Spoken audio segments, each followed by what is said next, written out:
Everyone thinks because you're a zombie, you don't know good coffee. Well, they're wrong. There's only one brew that gets my seal of approval. Deadly Grounds coffee is my guilty pleasure. The aroma is so intoxicating.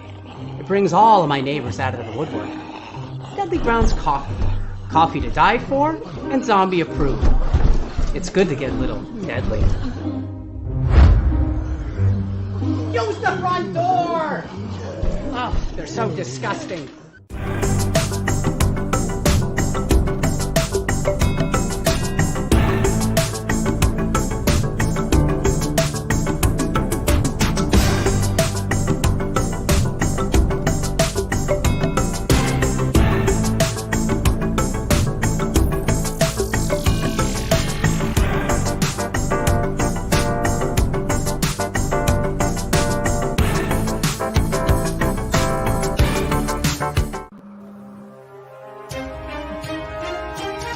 The Dorkening and all affiliated shows are not intended for anyone under the age of 18. The following may contain discussions or scenes that have adult situations, graphic violence, nudity, strong sexual content, and graphic language. This show is intended for mature audiences only. Viewer discretion is advised. Ladies and gentlemen, the motion picture you're about to see contains scenes so terrifying, the public must be given grave warning.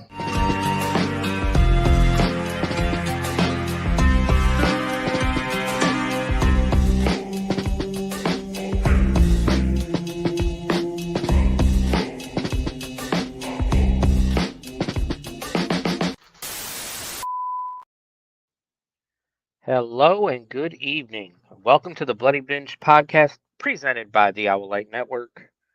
I am your host, Sewer Dweller, and this week we have a doozy. We went back all the way to 2012 and flew all the way to Japan to watch Dead Sushi.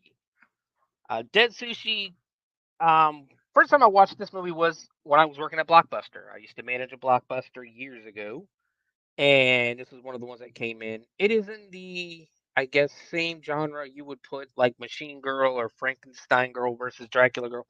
Basically, they're not really exploitation to the point where they were horror comedies that were just so bizarre and on another whole level than you would ever watch like for an American horror. And I freaking love them. So hopefully you guys will enjoy this week. I hope you guys do get a chance to go check it out. It is streaming for free on Tubi, and just be prepared because it is in Japanese with English subtitles. The subtitles don't bother me too much because from where I'm from, we used to have jets flying over like 80, 100 to 80 feet above the house, and you couldn't hear the TV anyway. So a lot of times we kept the subtitles on. But of course, first, as always on the Bloody Binge, we will talk about this week's haunt industry and horror movie news.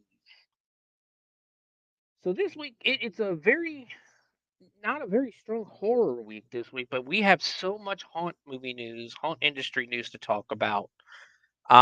Basically, like I said, it's getting close to July. Everyone's starting to make their announcements, start their hiring, all that good stuff. We say it every week. I say it every week. If you are interested in working in a haunted house anywhere near you, I don't care if it's with a theme park. I don't care, with a theme park. If it's a regular haunted house, a haunted hayride, a trail, anywhere haunted. If you really want to go audition, go interview, go talk to the people who are doing it, because I promise you, you will get hired. There's got to be something severely wrong. I think even at the Hell's Dungeon, I started there last year, and we only turned one guy away, and that's because he was creeping people out, and not in a good way. So he's the only guy we ever turned away. He walked up to be a volunteer, and he was dealt with when it became revealed that he was creeping a lot of people out. So, but yes, keep an eye out on all the local haunts, all of your local haunts. Go apply, go work, go have fun. But first, we're going to travel down to Orlando, Florida, because Universal put out a couple of things this week. Um, First of all, of course, last week or the week before, they announced that their first intellectual property that is going to be a haunt at Halloween Horror Nights is going to be A Quiet Place. They did announce that it will be in Orlando and in Hollywood. So whatever coast you live on, you're going to get to go, and you're going to Halloween Horror Nights, you're going to get to see A Quiet Place. Well, yesterday they actually announced their second intellectual property that they're making into a haunt, which is going to be Ghostbusters Frozen Empire. And it will be both at Universal Studios Orlando and Universal Studios Halloween this coming Halloween season. In this brand new haunted Halloween Horror Nights attraction, based on this year's Ghostbusters sequel, an ancient artifact has released a chilling new entity, Garaka. Try not to freeze in fear as he freezes people before your eyes. Only the Ghostbusters can stop you from getting iced. The haunt debuts at Universal Studios Halloween Horror Nights at Universal Orlando Resort on Friday, August 30th, and at Universal Studios in Hollywood on Thursday, September 5th. Don't forget though that they are doing that preview night for Universal Studios Orlando on the 29th of August, but it is like $350 to go to it. So I expect a lot of the streamers you'll see there, like a lot of the vloggers and a lot of the Disney vloggers and Orlando vloggers and streamers will be there and paying that. I can't imagine the average citizen, the average Disney or Orlando fan are going to pay $350 per person to go just for just to avoid lines, Which I mean, it would be great if we could, because from what I hear, I've never got to go to Halloween Horror Nights, but I hear that the lines are like 2 or 3, maybe even 4 hours long for some of them. But moving on to the all-new Ghostbusters Frozen Empire haunted houses at Universal Orlando and Hollywood and Orlando bring the latest installment of the global Ghostbusters franchise to life, as well as iconic ghosts, creatures, and characters from the beloved classic series in authentic haunted houses that capture the horror and humor for which the films are known. Ghostbusters Frozen Empire will transport fans of the film franchise to New York City, where the Spengler family teams up with the original Ghostbusters, who are now at the helm of a top secret research lab for their ghost busting enterprise. With the daunting discovery of an old relic that has set free the vengeful spirit of Garaka, who threatens to freeze everyone to death, Ghostbusters, new and old, must join forces to protect their city and save the world from a second ice age. As guests venture through the haunted houses, they will find themselves in the sinister world of the supernatural, from Ray's occult bookshop to the Ghostbusters' new high-tech lab and containment facility to the dank New York City sewer system. Fans will embark on this petrifying journey alongside the Ghostbusters, encountering iconic ghosts who slime and nefarious villains who are out for revenge, all while trying to escape an army of ghastly creatures bent on cracking bones and turning their veins into rivers of ice. As they navigate their way through the freezing and frightening conditions, the Ghostbusters will need I guess, this is a very badly written article, will need to use their wit and humor to defend the city they love from a terror too chilling to believe. And then it just goes on for the packages and everything, which we've talked about. It's extremely expensive. Um, that's for both. Let me get past this story. There's a lot. There's a lot to talk about in the world of the haunt industry this week. A lot of the theme parks are starting to announce their stuff and everything. But also, Universal Studios Hollywood has announced Dead Exposure Death Valley as the second haunted house for Halloween Horror Nights 2024. That's probably their third by now, but um, the backstory involves a secret lab's experiments to create super soldiers going wrong and resulting in radioactive zombies. Dead Exposure, an original IP, first appeared in 2008 at Universal Studios Florida and was followed by Dead Exposure Patient Zero in 2018. Dead Exposure was one of the 8 haunted houses that were featured during Halloween Horror Nights Reflections of Fear in Universal Studios Florida. An original theme at the event, the house brought guests through the last photographs of Charlie McPherson as he moved through a city full of zombies. Located in Sprung Tent 2, the house features strobe lights, timed to camera clicks to simulate photographs. In 2008, Universal decided to tie in all 8 of their haunted houses to Patients of Bloody Mary. This haunted house would tie in with to Charlie McPherson. He had a fear of seeing scary images in the pictures he took and went to Bloody Mary's office to get help. She ended up locking him in a glass case surrounded by the scary faces in his photographs, giving him the choice of either suffocating or facing his fears. Charlie chose the former and upon death became trapped in Bloody Mary's world where he faced off against zombies. The house would have a unique twist as the house was kept very dark and was painted with UV colors. Every few seconds, a bright light would flicker, simulating a camera flash.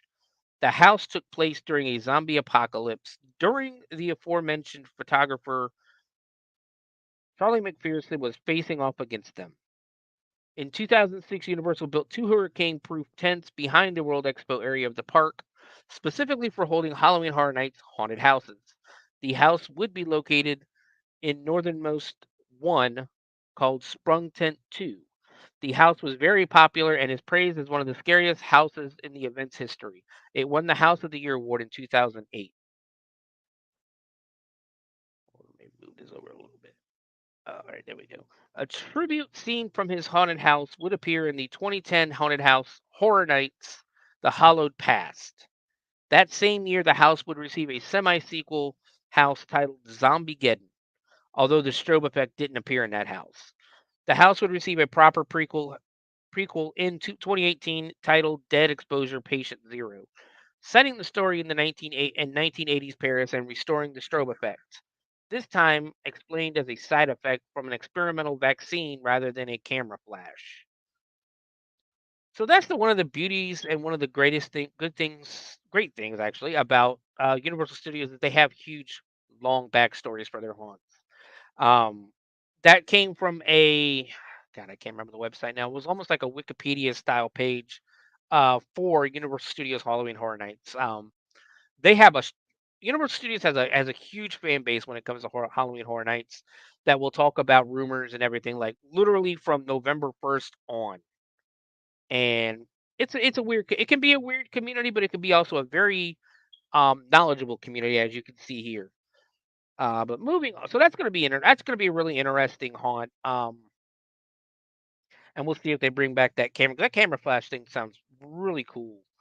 Um, so moving on, we have Universal Studios Singapore has also announced Sweet Home as its first haunted house for the Halloween Horror Nights Singapore 2024.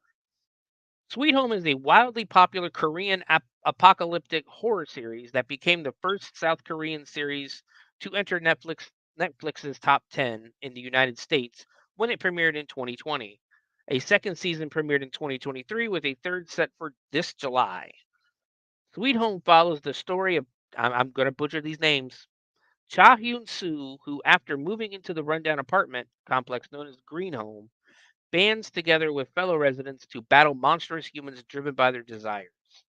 Halloween Horror Nights for Singapore will take visitors into Green Home's key locations, including Cha Hyun Soo's apartment and of course the basement. Halloween Horror Nights Singapore returns for its 12th year from September 27th through November 2nd, 2024, and features 4 haunted houses, 3 scare zones, 3 shows, and more. So that's gonna be interesting. I haven't seen it. I'm not the biggest anime fan. My kid is. My youngest is. I'm pretty sure he hasn't seen it because we have to check it out before he watches it. He is only 11. Um, but that just sounds good. It's good that each park is catering towards their fan base and that. Because moving on now, we're going to Universal Studios Japan. They have teased a partnership with Chainsaw Man. This isn't a tease anymore. Actually, I did find out it is 100% legit. It is going forward. Um, but there is a partnership with Chainsaw Man, the wildly popular, award-winning horror anime.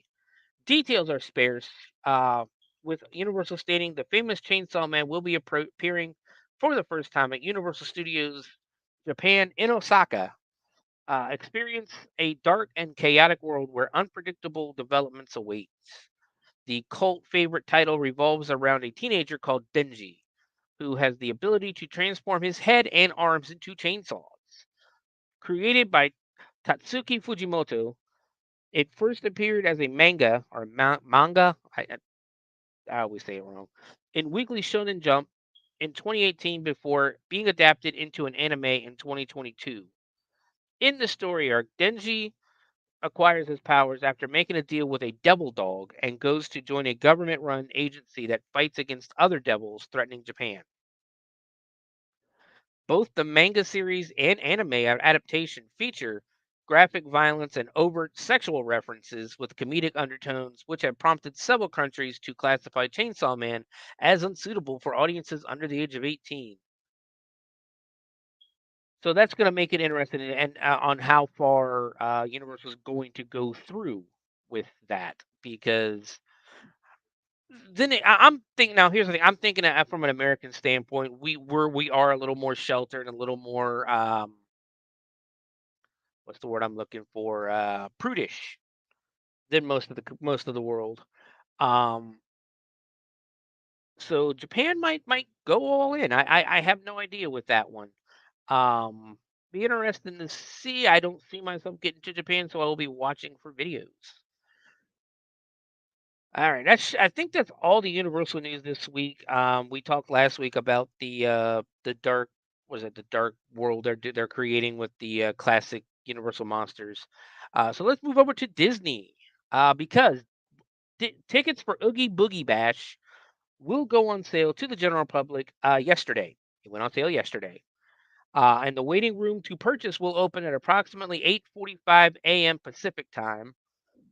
Magic key holders will have the opportunity to purchase from a select amount of pre-sale tickets beginning June 25th. This way too late for that. And June 26th for Inspire key holders. Believe, Enchant, and Imagine key holders. Well, looks like June 26th is for everybody. And then before tickets are available to the public.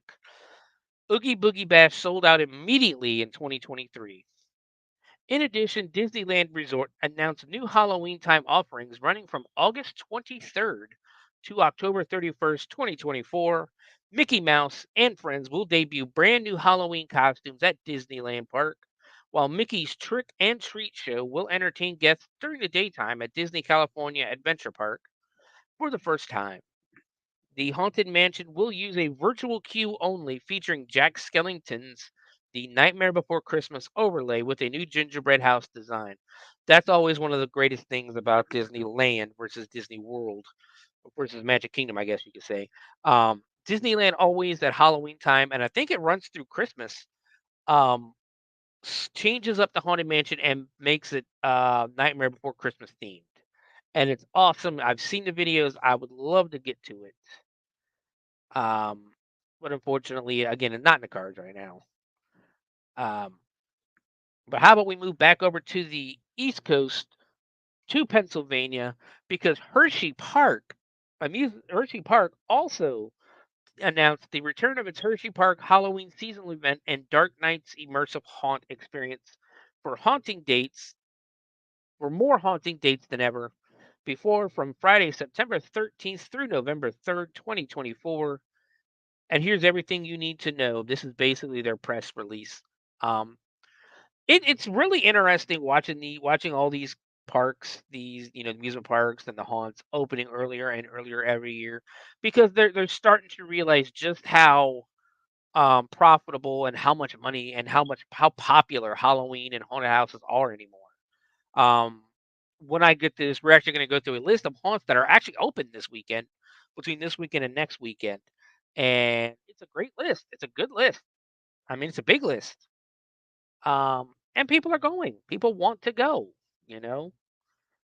So, but here's the press release for Hershey Park. For 25 days, including Halloween night on Thursday, October 31st, guests can experience 5 haunted houses, including the all new Estate of Evil haunted house, 3 scare zones with the new Darkstones Hollow Battle for Spring Creek Scare Zone, 50 attractions and dark coaster rides, Hershey's Trick or Treat Trail, and more, all included with a Hershey Park Halloween ticket. The 8 weekend event will also feature exclusive culinary creations, including the return of the popular Dark Nights Tasting Pass, plus the new Avenue of the Afterlife Path with themed food and drink offerings, pop up retail, and live entertainment. Hershey Park Halloween event hours are from 5 till 10 p.m. on Fridays, noon to 12 p.m. on Saturdays, and 12 to 9 p.m. on Sundays. Hershey Park Halloween will also be open Halloween night, October 31st, from 5 to 10, with Dark Nights open until 11 p.m. Dark Nights begins each night at 6 p.m. and extends 1 hour after the park closes, running Fridays and Saturdays until 11 p.m. and Sundays until 10. And of course, you can visit HersheyPark.com, Dark Nights, um, if you for tickets and everything like that.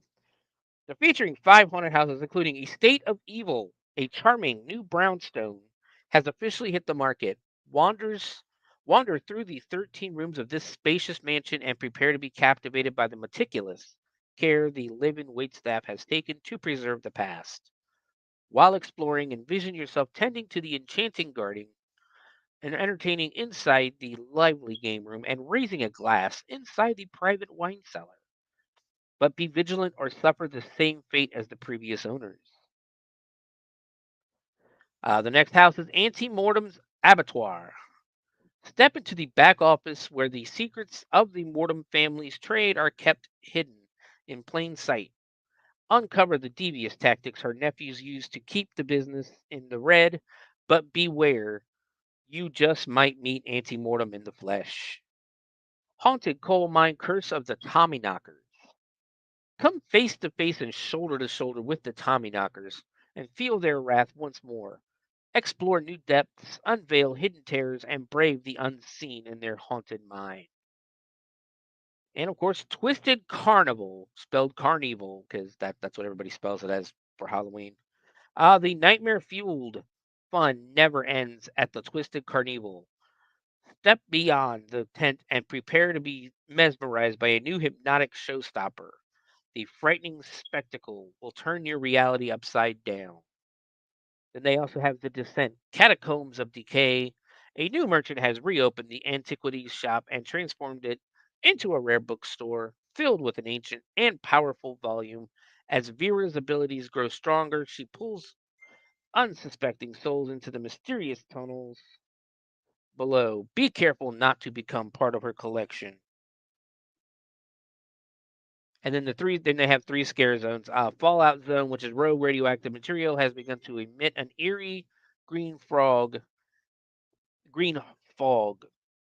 Crews are scrubbing the midway to isolate, contain, and neutralize any threats. You may avoid the fallout, but can you escape the madness? From those within. Sorry, I lost my place there for a second. Midway of Misery. The Misery loves company. The Decayed Brigade will welcome new sliders from the underworld and now have more corners to lurk in and ground to cover. Beware to those who flock to the flames. You never know who or what is waiting beyond the arch. Darkstone's Hollow. Ousted from his own show, Darkstone is now caged for all to see. While the showman that hawked his traveling mythical collection now frantically seeks shelter from the creatures that have claimed the Hollow as their own. So Hershey Park, that's one of them parks I've been wanting to go to for a while. Again, at Halloween time, I know I'm not going to be able to go, only because I will be working, of course. For those who don't know, I do work at Hell's Dungeon for Raz and everyone there, and I'm looking forward to this season.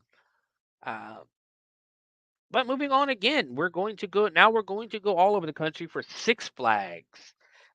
Six Flags Fright Fest is giving Halloween Horror Nights a run for its money this year with Variety previewing the impressive lineup of franchise-based haunted houses. So basically, you're going to see a lot more intellectual property haunted houses um, at the Six Flags this year. Much like Universal Studios, Six Flags is going IP heavy for Fright Fest 2024 with franchises including Saw, The Texas Chainsaw Massacre, and Trick or Treat in the mix this year. They're joined by haunted mazes based on The Conjuring, Stranger Things, Zack Snyder's Army of the Dead, and even the popular DC Comics zombie horror series Deceased. Variety details in their exclusive breakdown that Fright Fest is set to open on September 7th, 2024. Six Flags Great Adventure in New Jersey and Six Flags Magic Mountain in Los Angeles will have the bulk of the haunted house mazes with Texas Chainsaw Massacre exclusive to Great Adventure and Deceased exclusive to Six Flags Mexico. So basically, unless you go to New Jersey, you're not going to get to see Texas Chainsaw Massacre. And if you're not going to go to Six Flags in Mexico, you won't see the DC one, the Deceased. Um, the remaining Six Flags locations across the country will have a mix of the mazes. The Saw franchise will celebrate the 20th anniversary of Saw with an all-new experience, honoring the franchise's legacy of terror by plunging guests into the depths of Jigsaw's twisted mind. Guests will endure torturous trials and come face to face with some of John Kramer's most diabolical contraptions before time runs out. The Conjuring universe. Strap in for a tour of the Warrens' most hair raising and gruesome cases, including those that inspired The Conjuring, Annabelle, and The Nun. In each realm, encounters with cursed artifacts make you the target of The Conjuring. Stranger Things. The students of Hawkins School District decide to team up to create a little innocent Halloween fun for their community, but things quickly flip upside down and morph into something far darker. Army of the Dead. The city of Las Vegas is under lockdown following a recent viral outbreak, and survivors must look for an escape while battling the undead. And I believe this is the last one. Oh, there's two more. All right, Trick or Treat. If you haven't watched that movie, it's a great movie. Enter a dark and twisted candy trailed nightmare on a jack o' lantern lit path of supernatural encounters which tap into your deepest fears. With Sam, the infamous spirit of Halloween, as your guide, learn the rules of the spooky holiday before entering a world where tricks dominate treats. Texas Chainsaw Massacre. Guests are cast as visitors to Harlow on the heels of the influencers set on revitalizing the town. But their arrival leads to a stunning and deadly secret being revealed. And I think it's based on that last abomination of Texas Chainsaw Massacre that should not be around. Deceased. Um, Based on the number one best-selling comic series, fans enter through the Hall of Justice to find that the DC universe has succumbed to Darkseid's anti-life equation. See the Justice League like never before as they fight to save the Earth or end it themselves. Will you be one of the few to survive these new scares of the DC universe? That just sounds amazing, and it's only going to be at one park. That that sounds. I mean, that just sounds like Six Flags is leaving money on the freaking table right there. That's ridiculous. For a limited time, tickets are now available at the lowest price of the season during the Fright Fest Extreme Flash Sale. I don't have any dates for that, so I would check on it if you plan to go to Six Flags. But I do not have any information on that right now. I'm sorry. Uh, Fright Fest Extreme admission options at Six Flags Magic Mountain and Six Flags Great Adventure include a single day admission, basically it's a separate admission event ticket that will be required for Fright Fest Extreme admission to access to with access to all haunted attractions, rides, and entertainment. Guests can purchase an express upgrade for priority entry to all haunted houses. For season pass holders, Fright Fest Extreme Park admission will be included for all 2024 Gold, Platinum, and Diamond season pass holders, 6 Plus members, and Legacy members with a valid pass. An additional fee for entry to haunted houses will still be required. Kind of messed up. At Six Flags Magic Mountain in Los Angeles, Fright Fest Extreme will operate on select Thursdays through Sundays from September 7th through November 3rd, marking the park's largest and longest Fright Fest ever, with 32 nights of fright. The expansion and investment of added horror franchises will establish Six Flags Magic Mountain as the leader in California with a record combined total of 20 haunted houses and scare zones. The park will be open for daytime operations on select calendar days from 10:30 a.m. till 5 for Kids Boo Fest and Oktoberfest, with Fright Fest Extreme running from 7 till midnight on Thursdays and Sundays and 7 till 1 a.m. on Fridays and Saturdays. In New Jersey at Six Flags Great Adventure, Fright Fest Extreme will operate on a 32 terror-filled nights on select Wednesdays through Sundays from September 7th through November 3rd. The park will be open daytime. Same thing, basically, open from 7:30 to 5, 10:30 a.m. to 5 for the Kids Boo Fest and Oktoberfest, and then Fright Fest Extreme running from 5 to 11 on select Wednesdays and Thursdays, 5 to midnight on Fridays and Saturdays, and 6 p.m. to 1 a.m. on Saturdays and Sundays. As the countdown to Fright Fest begins, guests are invited to prepare for the largest, scariest, and most extreme Fright Fest ever. The full lineup, including exclusive food and retail offerings, will be announced throughout the summer. So there's so much going on right now. To the point we even have a little bit more theme park haunt news because Busch Gardens Tampa Bay has announced two more houses for their Hollow Scream event this year. Terror Through Time, which is a new house, a new zone, apparently new scare zone. I'm sorry. Prepare to enter the architect's twisted gallery of horror, where the past 25 years of Hollow Scream nightmares come to life. Brace yourself for a terrifying walk through time as you encounter the creations that have haunted Hollow Scream for a quarter of a century. This is a returning house. Witch of the Woods, Rise of the Coven. A malevolent force has awakened in the woods. The Witch of the Woods, Seraphina, fueled by vengeance and dark magic, has finally summoned her coven together. They have twisted the once serene forest into a grotesque reflection of their power, leaving behind a trail of poisoned air, stagnant water, and withered life. Will you dare to enter and face the wrath of the coven? And finally, the one they announced we talked about this a couple weeks ago, but also one of the previous ones they announced was Shadows of Wonderland. The This will of course be joining the other two. Step back into Wonderland, although it may not be as you remember it. This warped dreamscape has come from years of torment under the Queen of Hearts' reign of terror. These once playful creatures have become bitter shadows, their anger fueled by Alice's abandonment. Now you must confront this distorted reality and face a vengeful queen who wants Alice and you gone. Will you conquer the darkness or succumb to the madness that has consumed Wonderland? So that's all of the theme park news. We got a few more stories for the haunt, a couple of horror, and then we'll take a break real quick. But if you live in Las Vegas, look for this. The House of Blues restaurant and bar inside Mandalay Bay Resort and Casino will launch a haunted brunch on July 28th. The horror themed brunch promises a fully immersive and one of a kind Vegas brunch experience featuring nods to favorite spooky characters and horror movies. Guests will be entertained by dancers, acrobats, and specialty acts that may provide an unexpected spine chilling jump scares. Doors open at 10 a.m., with the experience beginning at 11. Tickets are $59 for general admission and brunch, or $74 for VIP front row seating, brunch, and a mimosa. That sounds like something they're gonna do on a regular basis too. That doesn't seem like a one-off. But if you live in Vegas or you plan to go to Vegas, check that out. That looks awesome.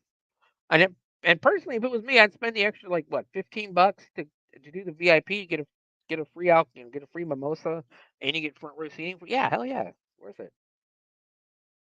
Moving on, the Mystic Museum in Burbank, California, has announced the grand opening of its latest immersive experience exhibit, Horror High Reunion. This new exhibit departs from the era-themed exhibits like Y2 Kills, 2000s horror, 90s slashers, of course, 90s horror based, and the new theme is based on a location, Horror High, a fictional campus where cult classics from all eras can come together. Visitors will explore haunted halls, lockers, classrooms, and school auditoriums, bringing a nostalgic and eerie school reunion to life. Sounds great. Sounds amazing. No information. I went to the website. I went to their website, to Mystic Museum's website. There is no information on when. There's no information on how much. Nothing. So keep an eye out on that if you're interested. If you're in the California area and you're interested, keep an eye on it. But I couldn't find any information. Like I said, even from the website itself, there is really no information. If you click on anything there, it's going to take you to a shop to buy like basically memorabilia and stuff like that. Um, is a sad one here. Wisconsin Fairgrounds is up for sale. After 20 years of providing thrilling and chilling experiences, this modular haunted house offers over 20,000 square feet of reconfigurable terror. Included in the sale are a fully modular haunt. A modular haunt basically can be moved. Um, it's almost like they're all in trailers or something like that, if I remember right, or it's like separated by. It's a weird way how they do it, but it's designed to be moved easily. Um, so basically, included in the sale are a fully modular haunt, a modular gift shop and concession stand, mobile ticket booth, 6 semi-trailers for storage, security cameras, fog machines, professional lighting, sound systems, costumes, props, a professionally designed website, and all social media platforms. This is a perfect opportunity for Halloween enthusiasts and entrepreneurs to own a piece of haunted history. For more information, if you are interested, contact the fearfam at gmail.com. That is fear, the THEFEARFAM at gmail. So, yeah, if you're looking to buy a haunt, I'm going to tell you right now, it's probably really expensive. Um, there you go.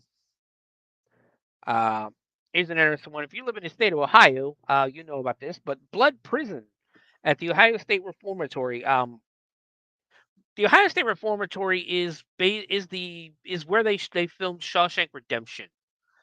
They filmed the Shawshank Redemption there. The scene in Air Force One, if you've seen Air Force One, the scene where the Russian general is being released and then gets shot down. Um, that that was filmed there. It's filmed a lot there. It's a very haunted, legitimately haunted prison. Um, I've been there before. It's creepy. It's an awesome tour. If you ever get a chance, go on the tour. It's an awesome tour, but it's a creepy building. Especially because when you go on the tour, you go through the warden's headquarters and everything like that, like all the admission offices and stuff like that. And then you're at the very top of the building when you enter the prison. And when you enter the actual prison itself and look down, it is one of the most intimidating sights you'll ever see. Like it was it was creepy. Um, and we did have an experience that I'll talk about on a later episode. But Blood Prison at the Ohio State Reformatory will be open July 19th through the 21st for the annual Incarceration Music and Tattoo Festival. This is a festival that happens every year. It's basically you can go get a tattoo, go see some music, drink, all that good stuff, and it's on the grounds of the prison. Blood Prison is a haunt inside the famous, legitimately haunted prison, of course, featured in episodes of Ghost Adventures, Ghost Hunters, and many more. I believe it was actually featured in the first season of in the first season of Ghost Adventures. Yeah, it was featured in the first season of Ghost Adventures. Um, but let's see, go through a few of these. We have a bunch of haunts that are opening this weekend, either this weekend or next. In Florida, we have the Wentz Brothers Festival of Fears in Fort Walton Beach, Florida. They're going to be open July 6th through the 20th. In Georgia, Haunted Hills Farm Trail and Hayride. They'll be open tomorrow. Only tomorrow. They're going to open tomorrow. Um, Summer Scream Drive-Through Trail. So I again, I'm not going to go through that. I'm not going to the website. We really don't have time to go through every one of these, unfortunately. But it sounds like you can drive a Jeep or something through the trail. That's gonna be awesome. And That was in Jasper, Georgia. Paranoia Haunted House in Canton, Georgia. Um, July is going to be open July 13th. One night only for Midsummer Night's Scream. Moving on to Iowa, Hillside of House of Hell in Glenwood, Iowa, will be open on July 6th. Uh, it is presents Fright Night Fireworks, so that'd be awesome. A haunted house with fireworks. We have that up here, but it's fear. Um, in Abattoir, a haunted attraction in Indiana. Actually, they're open all year round. It looks like. They do something called First Saturday Night Frights, I guess, in the summer. They will be open July 6th, August 3rd, and September 7th. Keep a look out there. They're in, wow, Vincennes, Indiana. Uh, that is a very hard word to say. Moving on to Malice Manor in Clarksville, Indiana, will be open from July 12th through the 13th. Moving on, Necropolis Underground Haunted Attraction will be open in Indianapolis on July 6th. It's called Slaughter in the Summer, but they're going to be open on July 6th because Days of the Dead is happening that weekend. And they open up and give basically free tickets. Or, I don't know if it's free tickets or discounted tickets to people basically the people who are going to the convention who don't want to stay for the after party. So keep an eye out for that if you're going to Days of the Dead. I wish I was. I'm still ain't decided yet, really. Trying to get the money up. That's really what's holding us back. Um, Moving on to Kentucky, the Haunted Hotel in Louisville, Kentucky. By the way, in case I didn't say it, Necropolis Underground Haunted Attraction is in Indianapolis, Indiana. Kentucky, the Haunted Hotel in Kentucky is going to open tomorrow, June 29th, July 20th, August 17th, and Friday, September 13th. This for the Summer Slaughter series. The slashers are coming. Nicholasville, Kentucky, Wicked World Scaregrounds will be open July 27th this month. In Louisiana, Decomposed Haunted House in HOUMA, Louisiana will be open. Well, never mind that. They're not. That's for December. I don't know why you put December up here in the summer. But moving on to Minnesota. So unfortunately, Louisiana, you don't get one open this week, this month. Moving on to Minnesota in Zumbrota, Minnesota, we have Rochester Horror Fright at the Farm.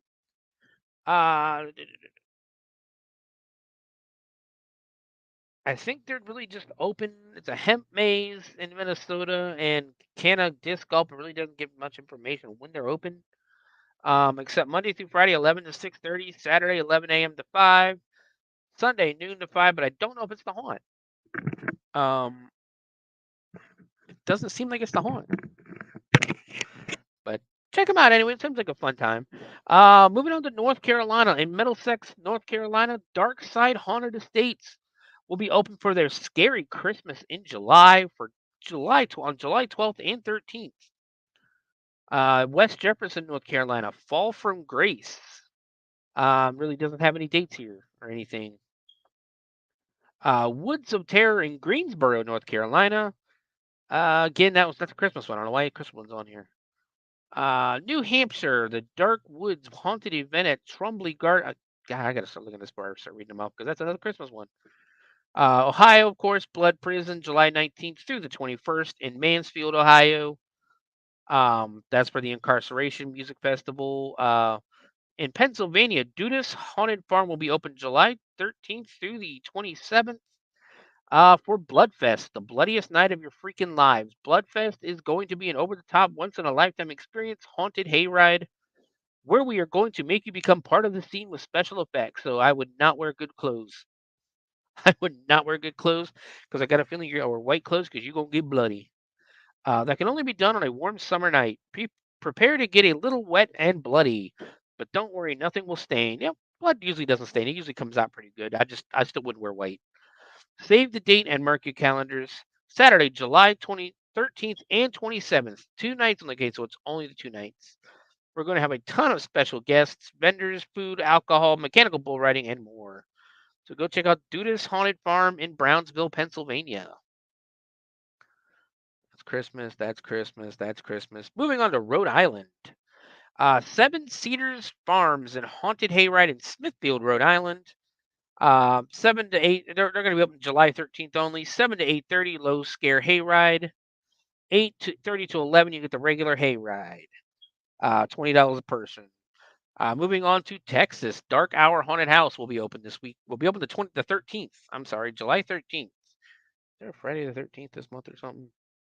I got to find there's a Friday the 13th in July. I haven't looked yet, but yeah. Dark Hour Haunted House in Plano, Texas, July 13th. Delusion Scream Park in Bryan, Texas will be. Oh, that's a Christmas one. Never mind.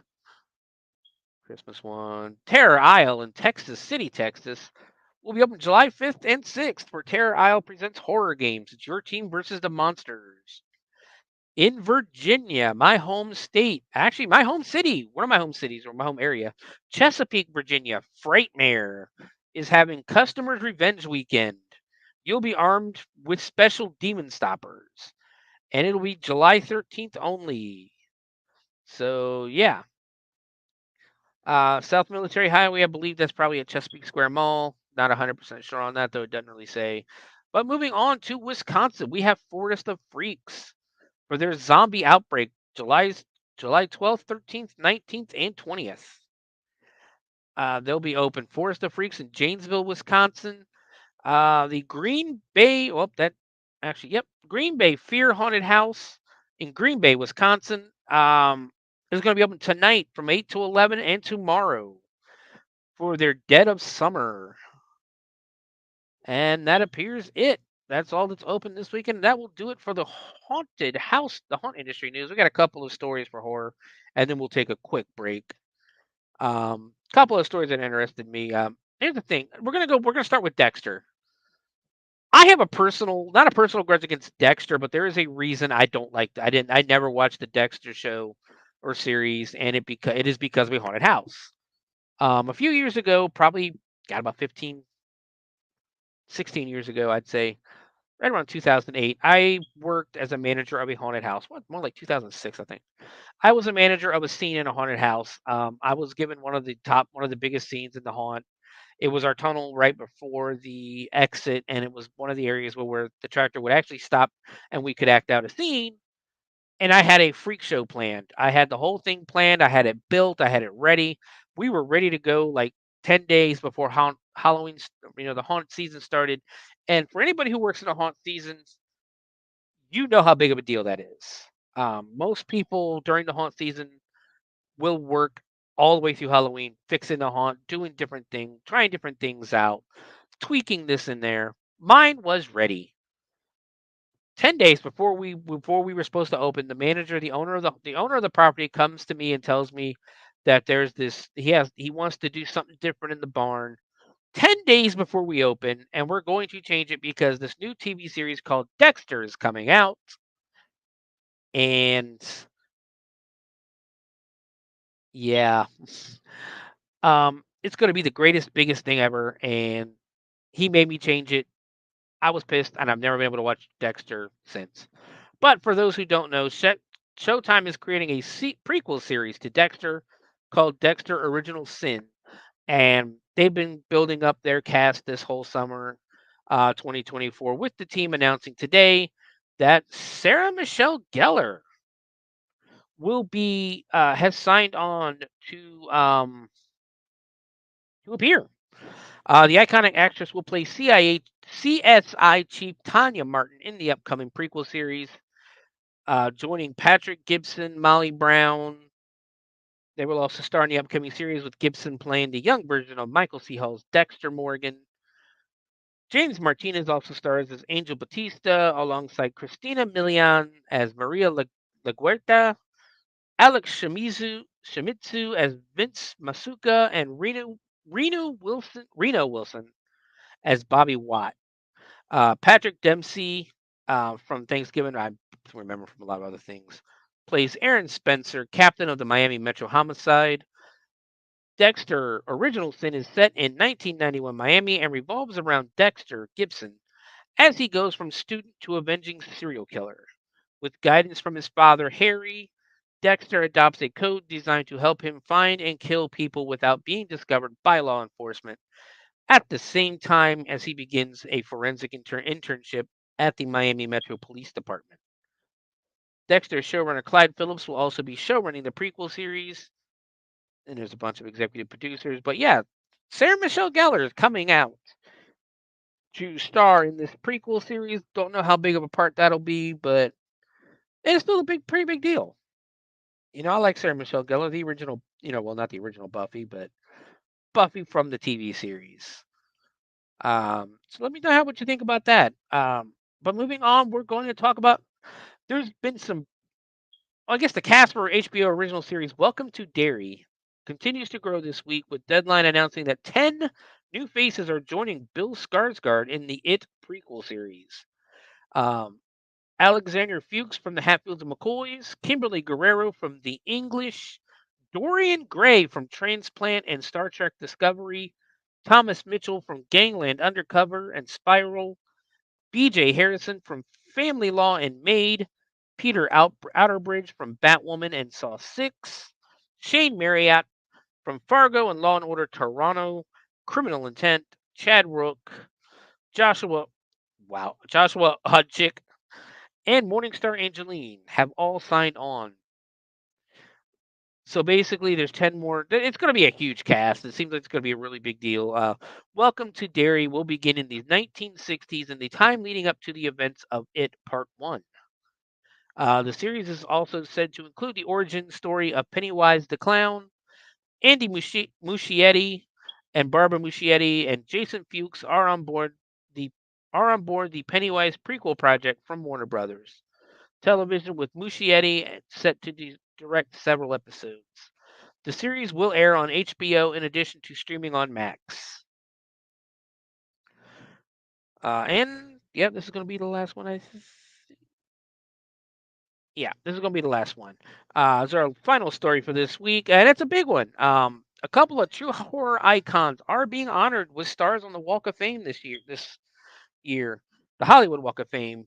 The Walk of Fame selection panel of Hollywood Chamber of Commerce have announced the class of 2025 with Halloween director John Carpenter and Freddy Krueger himself, Robert Englund, amongst those selected by the committee. In both cases, these feel long overdue, but is most certainly a better late than never situation.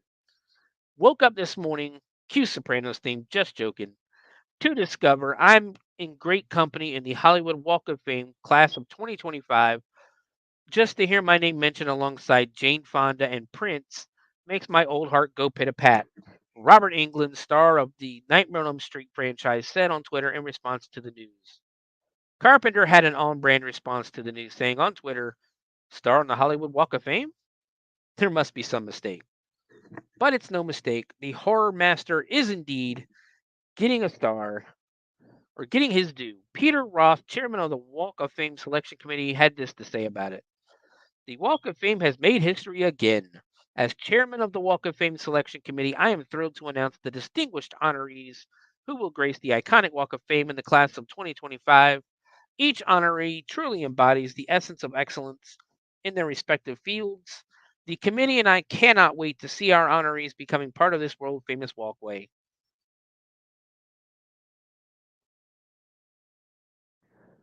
Carpenter is one of the most influential directors in the history of horror, from creating one of the most beloved slashers of all time with Halloween to crafting perhaps the greatest creature feature in history with The Thing. His impact on the genre is practically immeasurable. Carpenter hasn't directed a film since 2010's The Ward. That was a great movie too, The Ward. Though he has flirted with the idea in recent years. In any event, his body of work is well worth immortalizing. They're right. The article's right. John Carpenter's amazing. As for Englund, he cemented himself in cinema history when he graced the screen as Freddy Krueger in Wes Craven's 1984 classic Nightmare on Elm Street. Englund reprised the role a number of times over the years before retiring the sweater and claws after the 2003 showdown, Freddy vs. Jason. In the years since, Englund has built upon his legacy in the genre, starring in shows like Stranger Things and movies such as Lake Placid vs. Anaconda. No dates are set for the ceremonies. I take it back. There's one more story, but there is no No date set for the star ceremonies. I'll let you guys know as soon as I find out. The final story actually is something I discovered today, and it's pretty freaking cool. This summer, you'll have the chance to step into the world of Beetlejuice. Beetlejuice. Fans of the host with the most will be it says host with the most, it says the ghost with the most will be invited to enter the Netherworld waiting room and take their place on the cover of the handbook for the recently deceased. The handbook for the recently deceased, meet a sandworm, and more in this one-of-a-kind 11,000 square foot experience. Warner Brothers Discovery, global themed entertainment, and Fever are joining forces to bring the strange and unusual world of Tim Burton's Beetlejuice to life.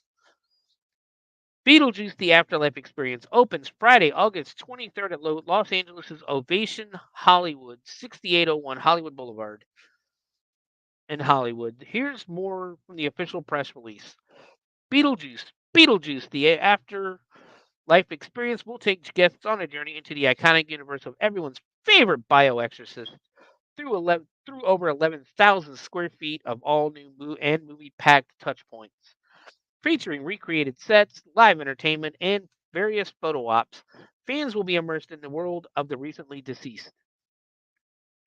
Inside the experience, guests will knock 3 times to reveal a portal and cross the threshold into the afterlife, where the one and only Beetlejuice awaits alongside a cast of eclectic ghosts. Grab an exclusive passport and take a seat in the waiting room next to a pair of ghosts. Take your place on the cover of the handbook of the recently deceased. Come face to face with a legendary sandworm and so much more. Themed food and beverage offerings will be available for purchase at the Afterlife Diner. Beetlejuice The Afterlife Experience will also feature a selection of limited edition merchandise and collectibles inspired by the film's distinctive imagery at the Afterlife souvenir shop, open to both ticketed and non-ticketed guests. Tickets for the experience start at $25. That is very reasonable. And are slated to go on sale Wednesday, July 3rd at 10 a.m. Pacific Time, exclusively on the Fever Marketplace. Fans are invited to visit www.beetlejuiceexperience.com and sign up for Fever's VIP list exclusive pre-sale access to tickets. So basically, they're bringing this out right now because of course, of the new movie coming out. That's probably why they're doing it. Great place.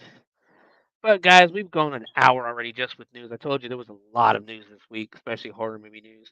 So we're going to take a quick break real quick. I say quick twice. We're going to take a real quick break and run some ads, and I'm going to take a drink of water and do what I need to do. We'll come back with Dead Sushi.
Greetings and shabibans. We are the Retro Reductibus Cephala Podcast, a long-form bi-weekly show that celebrates all the things that made growing up awesome. Well, that sounds good, but I don't know what all those words mean. I think what Parasite Steve's trying to say is that on Retro Reductibus, we explore a range of retro goodness, from toys, video games, and movies, to cartoons, and even snacks and school lunches. Oh. And we do it all with a positive spin, a slew of killer guests, and some very adult language. And you know what else is cool? No. This crazy show is part of the Dorking Podcast Network with new episodes every Tentacle Tuesday. What's that? And if waiting 2 weeks for a new episode gives you a sad, know that we drop bonus episodes all the time, like the off-format Crow's Nest and an interview series we call The Brig.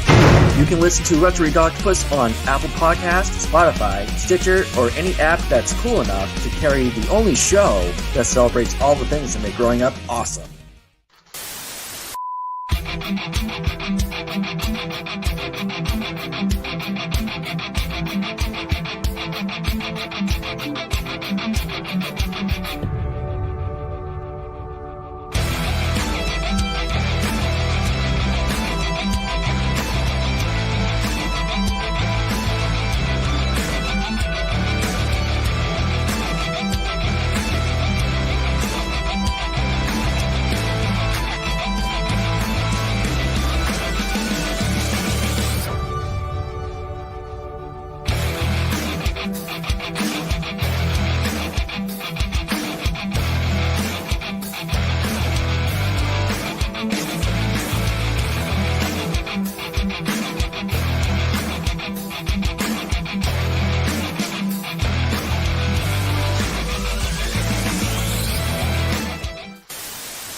And welcome back.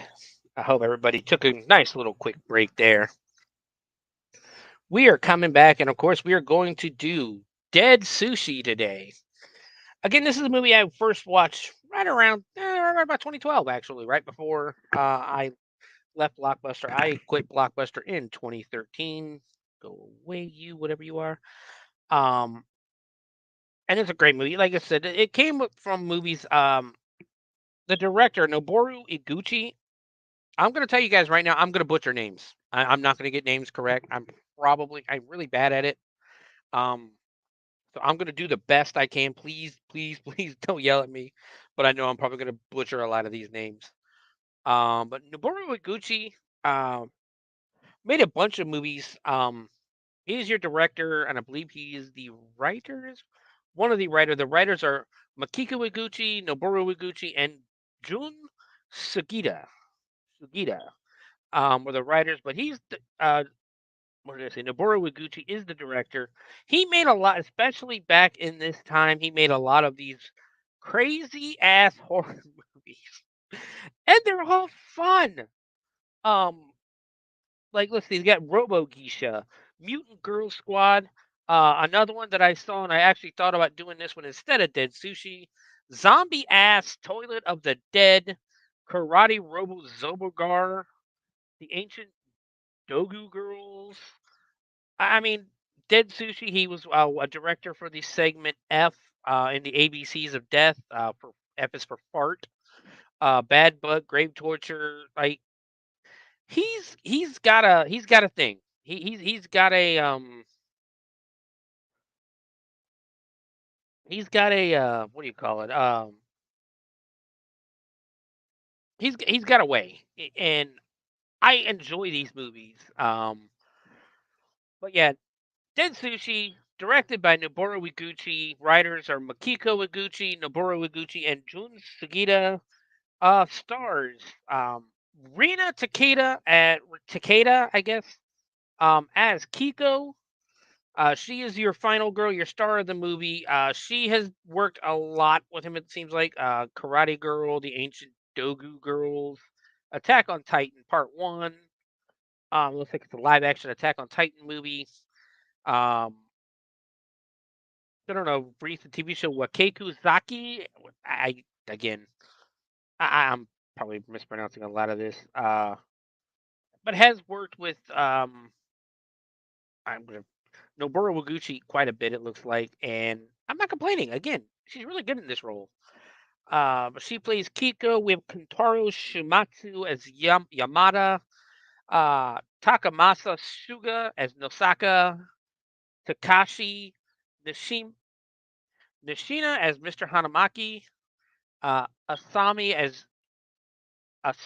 she only has one name, Asami as Yumi Hanamaki, Yui Murata as Miss Anamoto, and there's literally just a bunch of names with no characters of who they played, no pictures, nothing. So take that for what you will. I'm not going to keep going through these names and like butchering people's names because I already feel bad about it. But yes, this is an experience. I haven't watched this movie in a while, and I watched it today, and I remember why I chose it. This movie, I'm telling you right now, it's crazy. It's fucking crazy. There's going to be a lot of cussing, and I'm gonna tell you right now, I'm not going to do this movie justice with how fucking crazy this movie is. So sit back and enjoy. We're gonna do our deep dive of Dead Sushi. I do suggest you still go watch it afterwards. We'll do the review, of course, but let's get started. So the movie opens up. It's basically Kiko and her dad making sushi. And then you get Kiko's voice explaining what sushi is. Basically gives you a little quick definition of sushi, a quick tutorial on how to properly prepare it. And then she tells us that it takes 3 years to learn how to properly make the rice, or how to make the rice, and then another 8 years to apply the proper pressure. Uh, of course, we now meet Kiko, and the gentleman making the sushi was her father. Never gave him a name, so we just call him Papa. She talks about how her father is an artist and that she is no good. Kiko's kind of clumsy, kind of shy, not believing in herself, all that kind of stuff, you know. Then we show basically Kiko's doing some karate while explaining that her father says there are similarities to sushi making and the martial arts. I say karate because it is Japan, and I believe even in the synopsis to the movie, it says karate style regimen. Um, Wishing to rid her of her femininity, he basically trains her day after day, and then we then get Kiko setting down a piece of fish, and her dad basically she sets down a piece of fish to cut it, and her dad grabs her hand, slams it down, and tells her when making sushi to put yourself in the shoes of the fish you are cutting.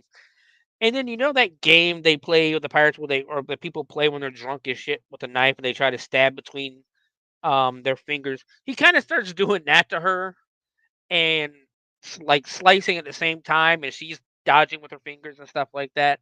It's a pretty cool scene, but then he like ends up slicing her on a pinky.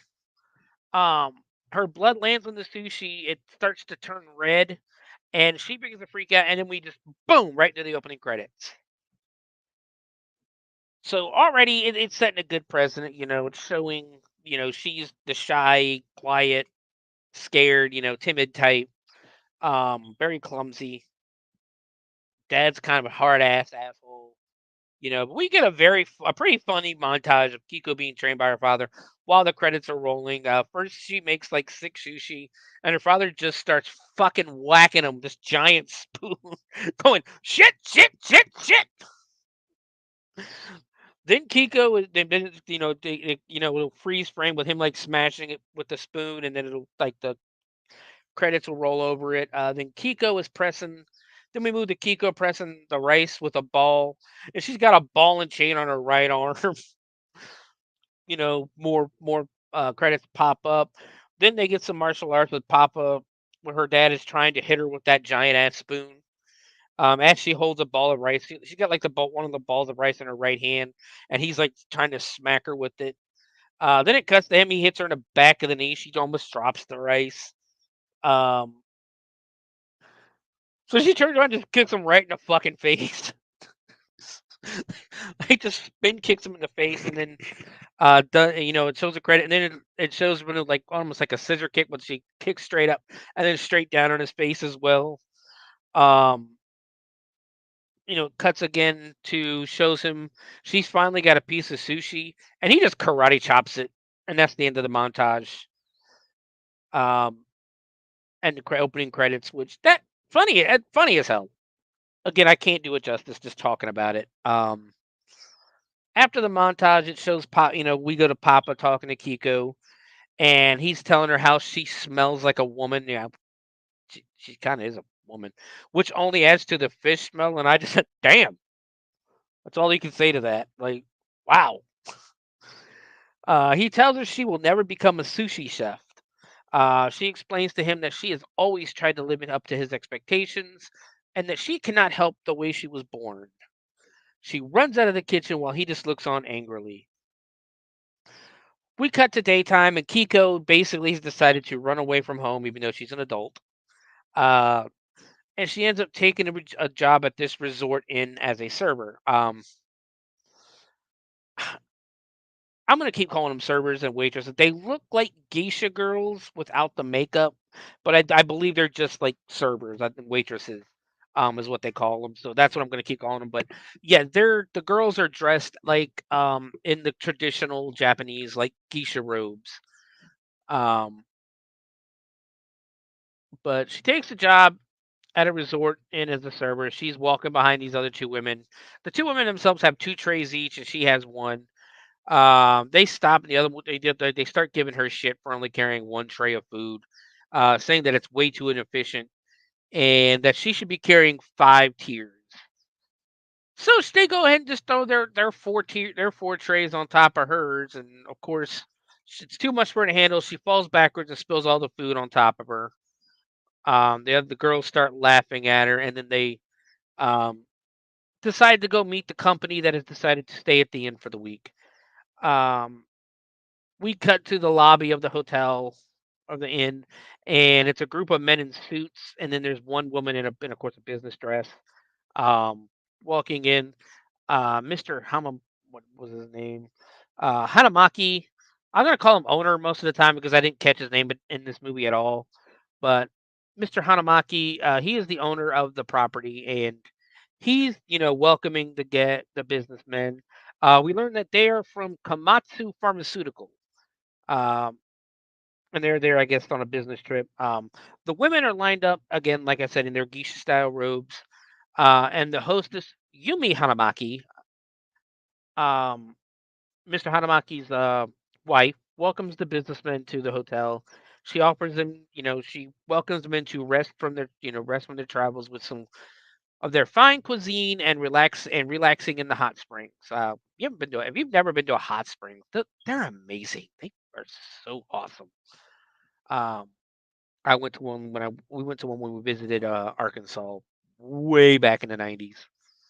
Um, the boss says the women are first rate, and if the sushi is just as good, then he has no complaints. The woman with the group who ends up being a secretary. They don't give her a name, I don't think, unless that's who Miss Anamoto is the secretary. I call her secretary because again I didn't catch her name. Um, she tells Mr. Komatsu their sushi is spoken well of by food aficionados and that she has checked them out herself. She's double checked them basically. She's being a kiss ass is what she's doing. And Nosaka, there's another guy I wrote another guy in the group, but it ends up being Nosaka. Basically calls her a kiss ass. We also learned she's the secretary. I guess they did drop her name. I don't know why I kept calling her secretary. He tells her all she did was find an inn. He's like, calm down, lady. All you did was find the hotel. You didn't do anything special. Knock it off.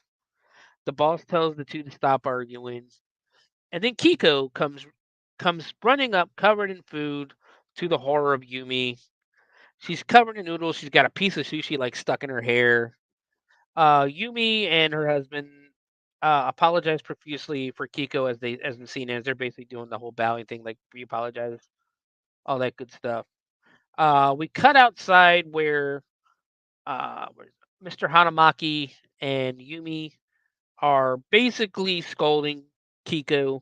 Yumi explains that the inn has been around for 100 years and that they squeak by thanks to the customers who come for the sushi. They are in financial trouble. They accuse her of thinking this is a game, and Yumi basically tells she thinks she's faking. She's treating this like a game, and it really pisses her off. And then she does that fake cry thing into her husband's shoulder. Uh, Mr. Hanamaki, yeah, got it right. There we go.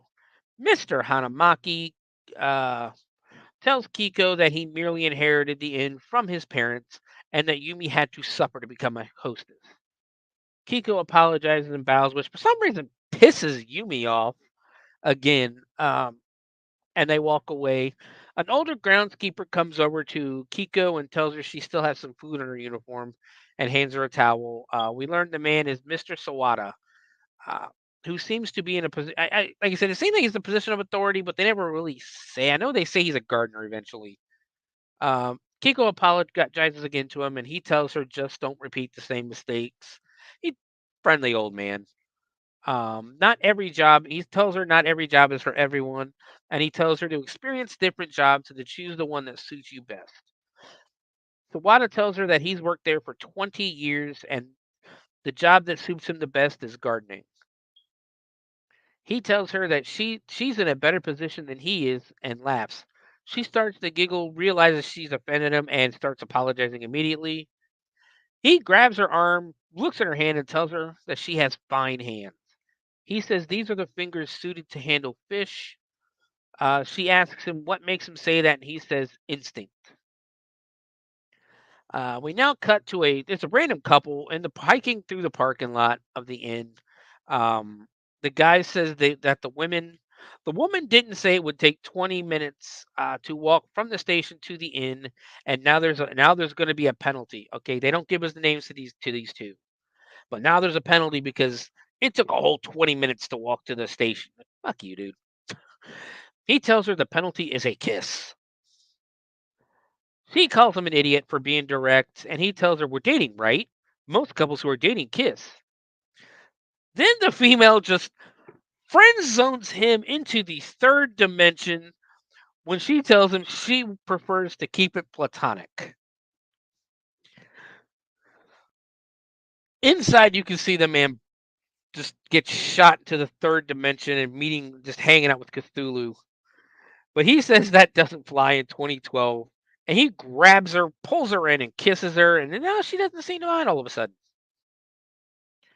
Camera pans like past their shoulders, and now we see this basically a homeless guy. The guy you see in my picture here on the stream.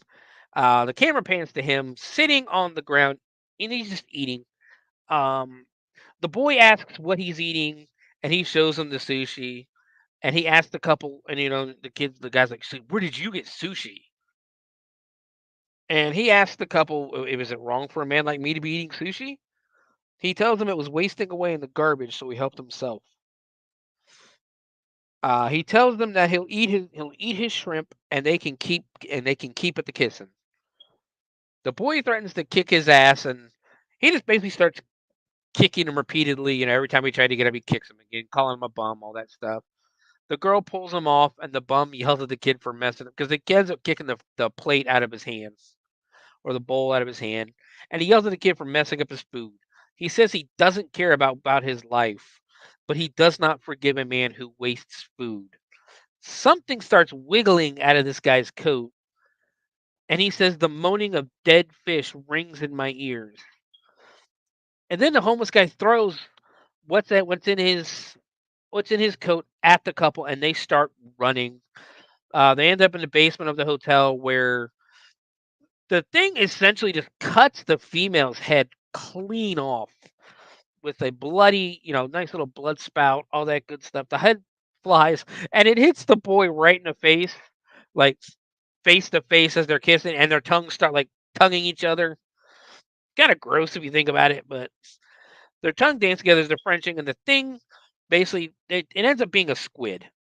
And it comes flying through the air, stabs right through her head, right into his head, and giving us our first two brutal kills of the film. The homeless man walks up and asks the dead couple if they're enjoying their kiss.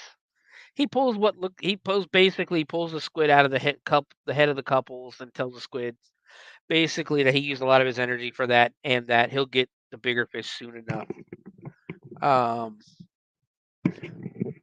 Yeah, first kills were amazing. They were very good kills.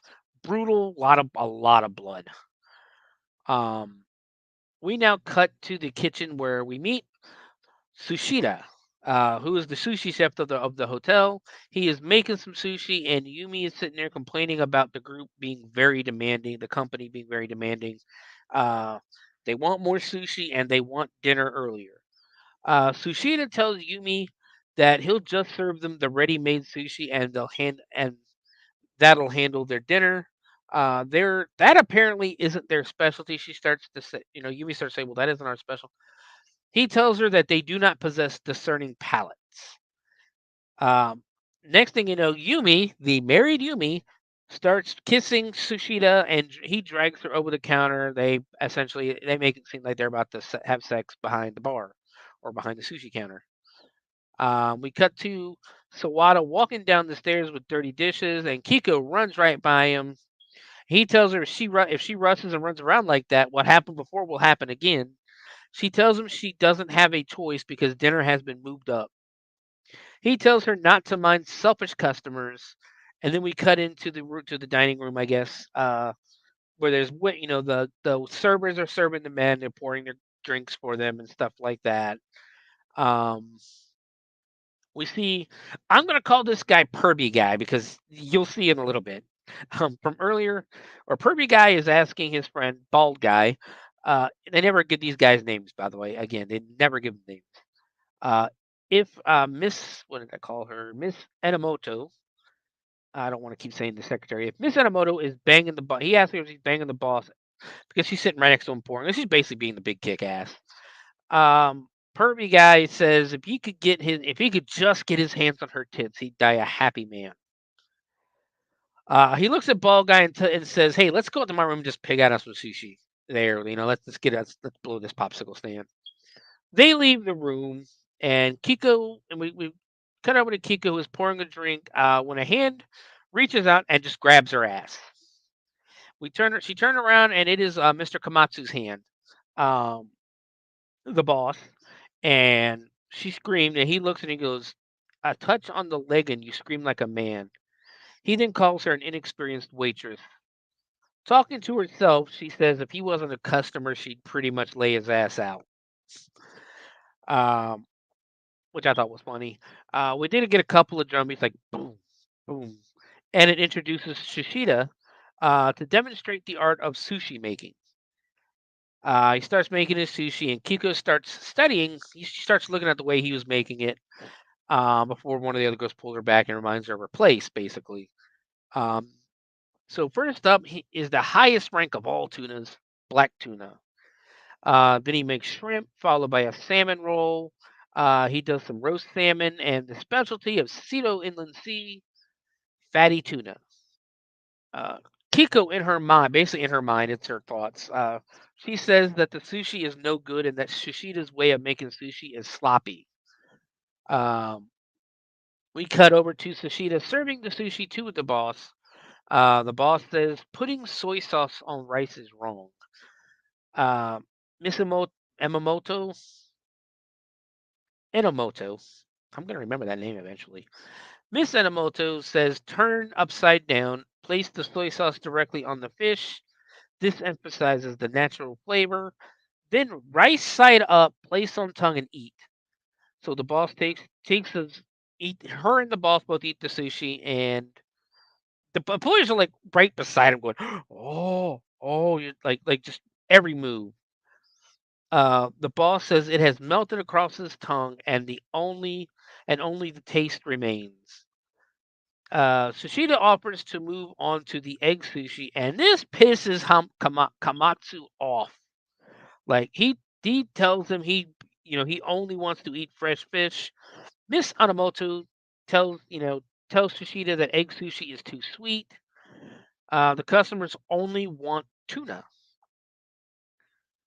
Kiko just blurts out loud, "Stupid imbeciles," and apparently forgot that everybody can hear her. The boss slowly turns around and asks Kiko if she said something. And Kiko says, No, I didn't.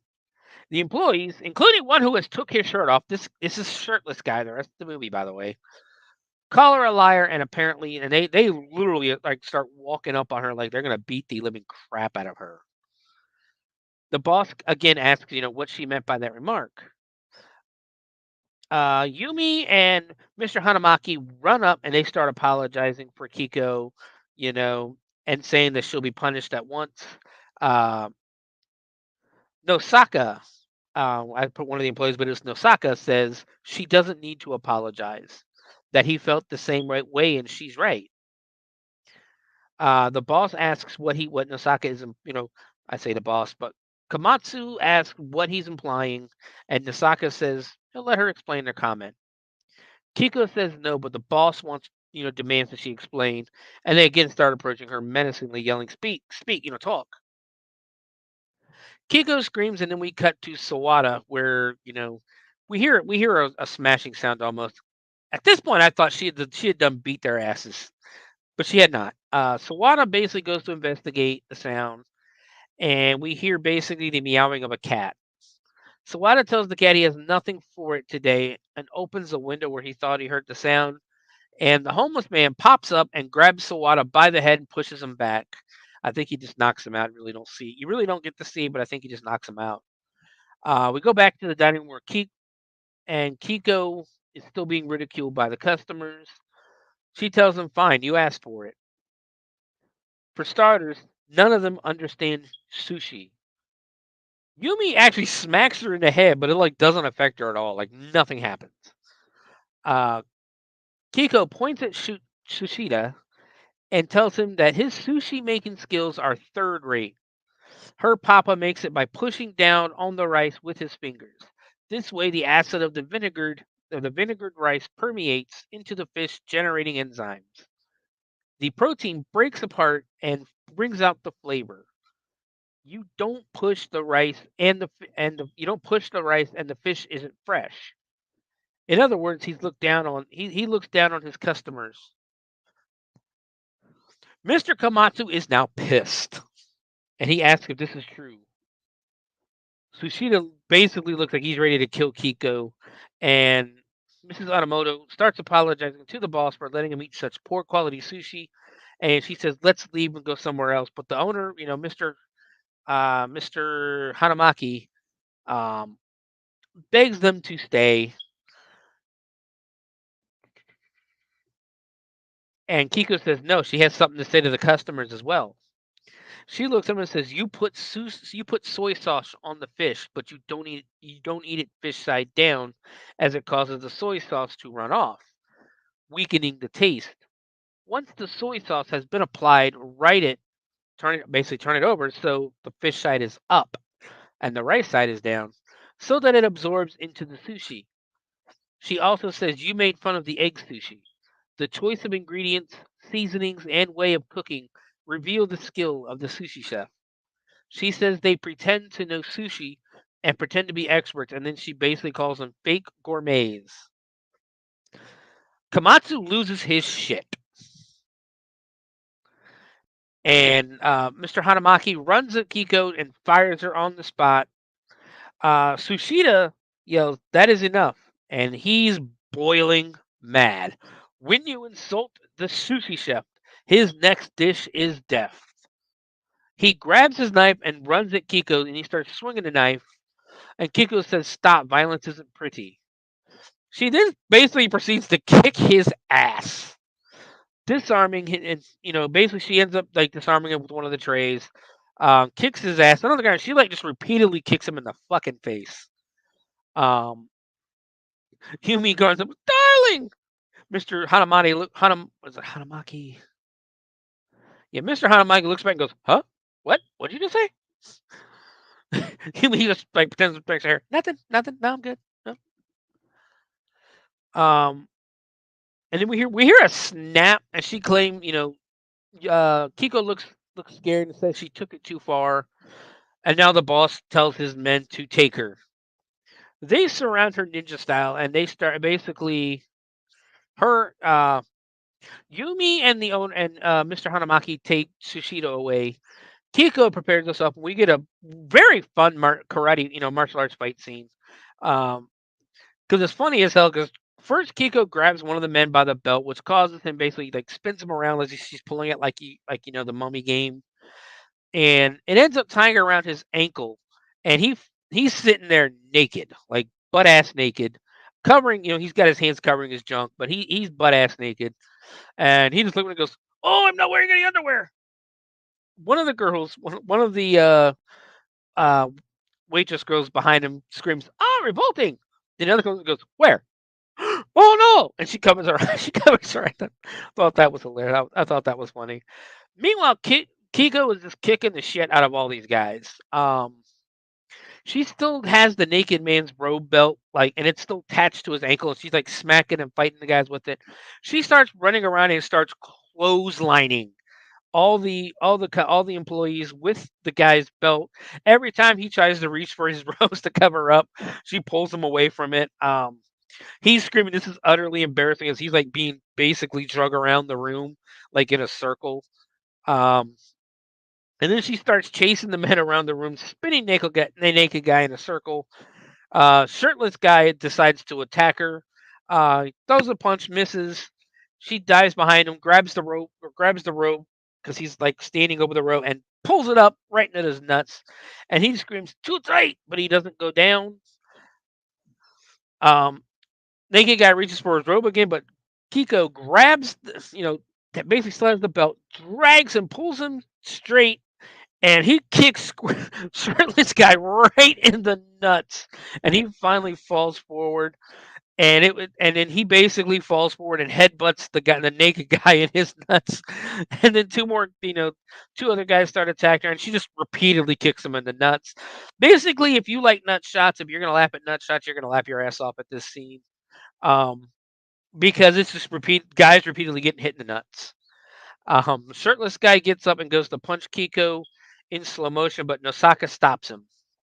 Nosaka, Shirtless guy asks Nosaka which side he's on. Nosaka says if the company is in the wrong, he's on the side of the victim. Um, and he asks the shirtless guy, "Isn't it wrong to use violence on a woman?" Miss Anamoto, Miss Anamoto yells that she's always hated Nosaka's lackadaisical attitude toward the company, and her loyalty is to Mr. Komatsu. Allow her to attack the woman, and Miss Anamoto starts chasing Kiko with a knife. They run out of the room. Komatsu grabs Nosaka and tells him if he weren't such a capable worker, he'd fire Nosaka right here and now. The next time something happens, and then all of a sudden a hand comes around and grabs the ball and grabs Komatsu by the throat. You see that it's the homeless guy, and he's basically holding Mr. Komatsu hostage. Um, the employees tell him to let him go, and homeless guy says, "What kind of attitude is that to show a senior member of Komatsu Pharmaceutical?" He reveals himself as Yamada, the former head of the new medicine development department, and they are shocked to see each other. He tells Nosaka he is shocked to see him still working for the company, and it's revealed 5 years ago on Komatsu's orders, Yamada was working on a serum to revive the cells of dead creatures. The research was successful with a horrible side effect. The cell injected with the serum turned into, basically the creatures injected with the serum turned into horrible monsters. Even worse, if the creature bit you, you became infected. Afraid of the repercussions, he laid the blame on Yamada. He had the police arrest him on false charges. Next thing you know, basically while Yamada is telling his story, a gun raises behind him and it fires him, shooting him twice in the back of the head, or in the back, really, not really the back of the head. Yamato drops dead, and you turn around and it's Mr. Hanamaki. He says it's a gun his father gave him. He says he never thought he'd actually use it. He turns to Yumi and says, "Here, hold this." He tells basically Komatsu and his men to go to their rooms and relax while he takes care of the body and everything else. Um, so everybody walks away. Yamada, who is still in the process of dying apparently, uh, injects the serum into the squid sushi.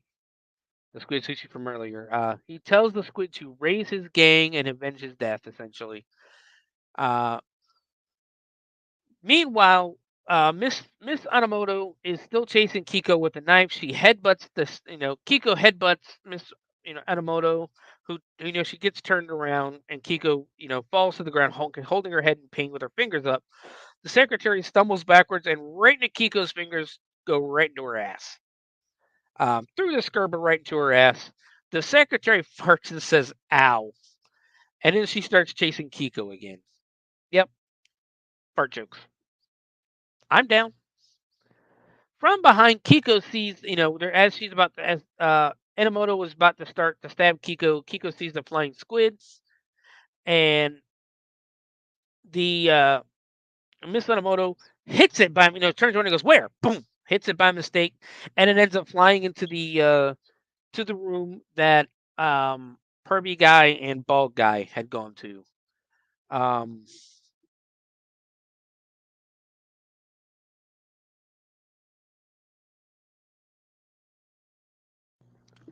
Sorry about that, guys. I had to sneeze. The bald guy says it seems that the sushi. It looks like the sushi's increased because neither one saw it come in. Pervy guy says he ordered the sushi, so just he ordered the sushi to just eat it. Bald guy worries about the boss being mad since the boss is paying for it and they ordered it on his dime. Pervy guy tells him the boss overworks him anyways, and he's not going to get mad at us for eating sushi. So they decide to sit. They sit next to each other and they say, "Let's close our eyes and enjoy the taste of the fish." Well, while their eyes are closed, the squid infects one of the tunas. I think it's the black tuna is what got. I really couldn't tell the difference between a lot of it. But the squid infects a piece of one of the tuna sushis, and the tuna creates these sharp ends that stick up. Bald guy grabs the sushi again, eyes closed. He eats the infected sushi, and all of a sudden, just starts splurting out blood, and I mean a lot of blood. The sushi falls out of his mouth. He says unusual, and the bald guy just says unusual texture and strong iron taste. He says he'll have another piece as the squid is basically just starts infecting them all.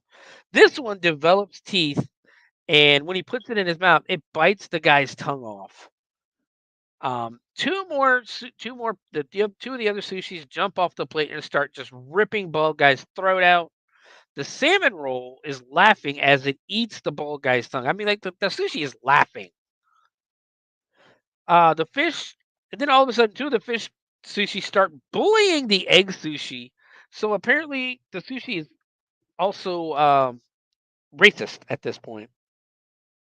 Hold on one second.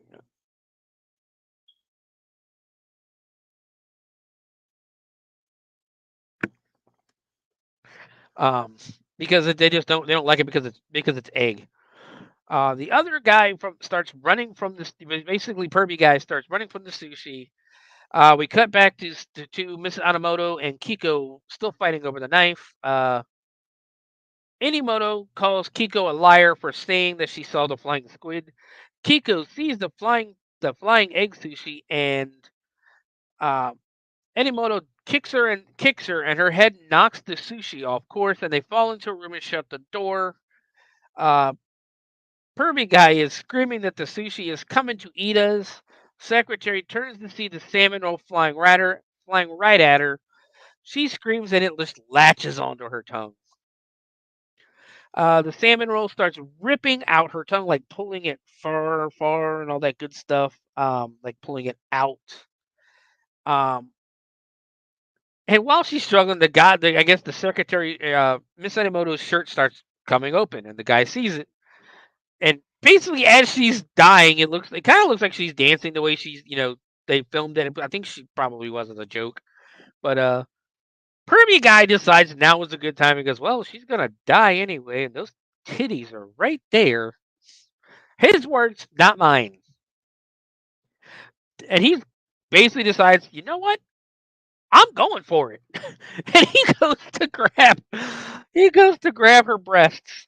And just as he's about to grab grab the breast, the rest of the sushi come flying up and hit her square in the face, and start ripping her to shreds. And he's like, "Oh, the boobs are still right there.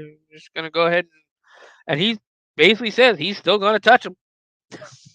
The blood starts, dropping down her face onto her chest.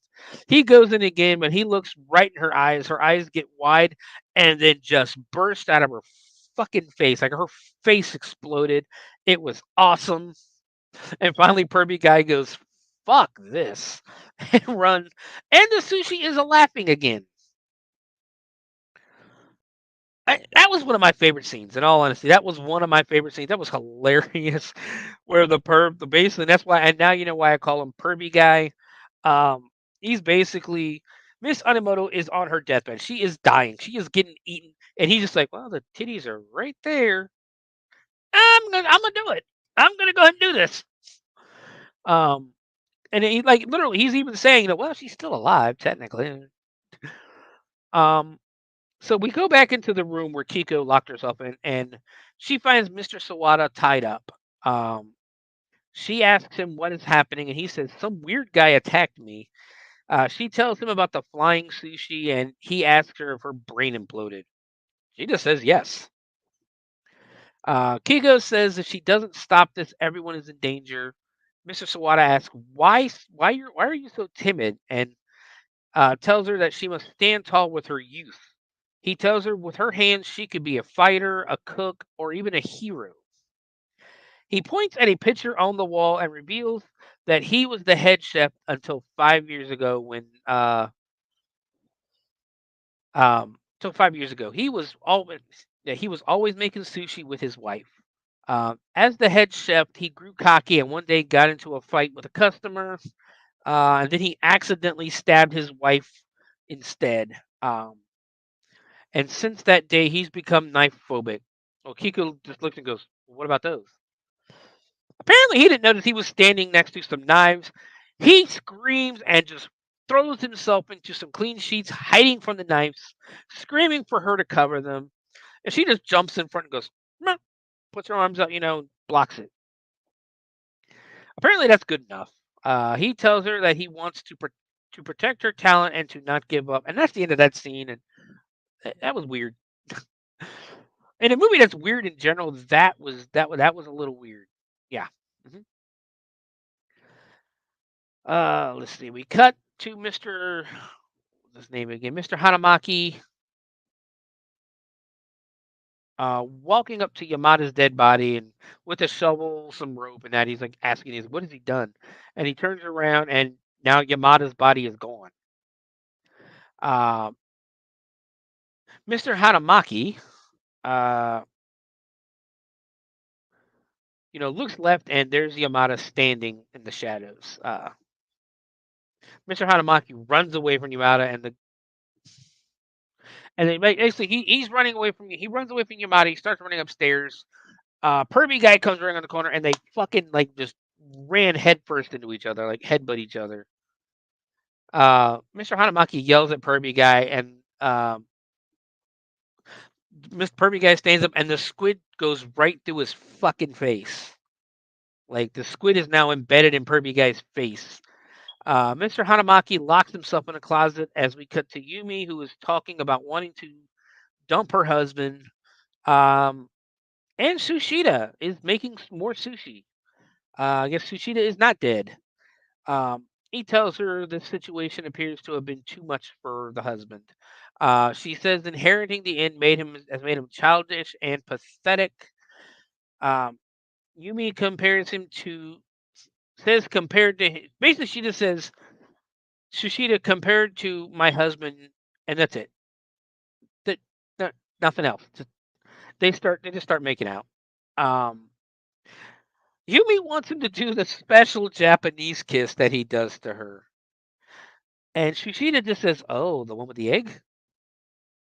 So he cracks an egg and he basically does the whole thing how you drain the white, how you move back and forth in the shell and you drain the white out and it's just the yolk. So he drains the white out and it's just the yolk in the shell. He puts the yolk in his mouth and they pretty much swap the yolk back and forth into their mouths as the sushi basically starts coming to life behind them, and the yolk finally breaks, and they gag on it, and they're like, "Oh, revolting! Oh, this is nasty! Why the fuck are you? How was that turning you on?" Um, they spit it out basically as the sushi now appears to be behind them, singing. Yes, the sushi is singing. We go back to Kiko and Sawada. They're trying to pry the door open. They're like doing the whole thing where they're pulling on it. Sawada's pulling. Kiko's got him by the waist, and she's pulling with her face right down by his ass. And Sawada farts from the effort. It grosses Kiko out. Again, it's just a fart joke in the middle of the movie. And Sawada basically says, "Better out than in." Uh, they hear some laughing as the egg sushi basically is on Kiko's shoulder. It spits acid at Sawada, and you know Kiko knocks it off. Kiko goes to kill it, but it's shivering. It's shivering. It's like it's scared. Kiko can't kill it. The egg sushi starts singing, and Kiko says any sushi that sings can't be good, can't be that bad. And now the egg sushi that spits acid is her friend. She uses the egg sushi's acid to start to melt. They end up using the egg sushi's acid to melt the door, and they have now escaped the room. We cut to Shishida apologizing to Mr. Komatsu and three of his employees, or all of his employees, basically, all the ones except for the two that are dead now, taking the blame for what happened. Basically, Shishida's taking the blame for Kiko and everything. Um, Komatsu says they are all to blame and they will work together to cover it up. Meanwhile, he and his men want body sushi with the women, the two waitresses that are left. The women say they won't do it. They're basically like, no, we can't do that. That's shameful. Blah blah blah. Mr. Komatsu says he will testify to the police, and Yumi tells the girls that their future at the end is at stake. So now the girls are like, all right, whatever. Rip off their robes, and now they're in lingerie, dancing like they're not being forced to do this. Basically, they're in bra and panties. They lie on the conveniently placed tables that are already in there, ready for this. As Yumi starts to do the robot, Sushida basically starts placing the sushi on the half-naked women. And then Komatsu tells Nasaka that you get what you want by exploiting human weakness. We now cut to Kiko, who runs into basically the guy with the squid in his face is still alive. She runs into him, and he says it's pulling his face so hard it is making him smile, and he's not smiling. His skin is coming off his face. Like, this is a really good effect. I don't know if it's CGI or what, but it's a really good effect. It looks gross. He tells her that he won't let her pass, as it is his duty to tell the boss they are under siege by man-eating sushi. He says before he dies, he wants praise from his boss, from Komatsu, and he won't let her take the credit. We cut back to the company, and they are basically behind the women, and they start eating the body sushi. Everyone except, of course, Nosaka, because Nosaka is still sitting on the couch. Komatsu asks Nosaka why he isn't eating, and Nosaka says he won't be made a fool by doing foolish things. Shirtless guy asks what's foolish about eating body sushi, and Nosaka says that they can't figure it out for themselves. That's why it's foolish. Shirtless guy goes to attack Nosaka, but one of the women kind of go and she tells him that it feels like the sashimi is biting her. They inspect, and they kind of do see you. At least we see it is biting her. Back to the pervy guy and Kiko. Kiko tells the guy that basically slides underneath him and says she'll make it to them faster than he will. Pervy guy basically starts pulling in his face more, and he asks Kiko for it that his last request is he wants a kiss before he dies. He says he has no hope, and a kiss will give him hope. Kiko's like, "Fuck you." She screams, and basically, pervy guy's face tears apart, revealing the muscles and tendons on his face. Pervy guy runs into the room to warn the boss. Nosaka takes him down with a judo toss. Um,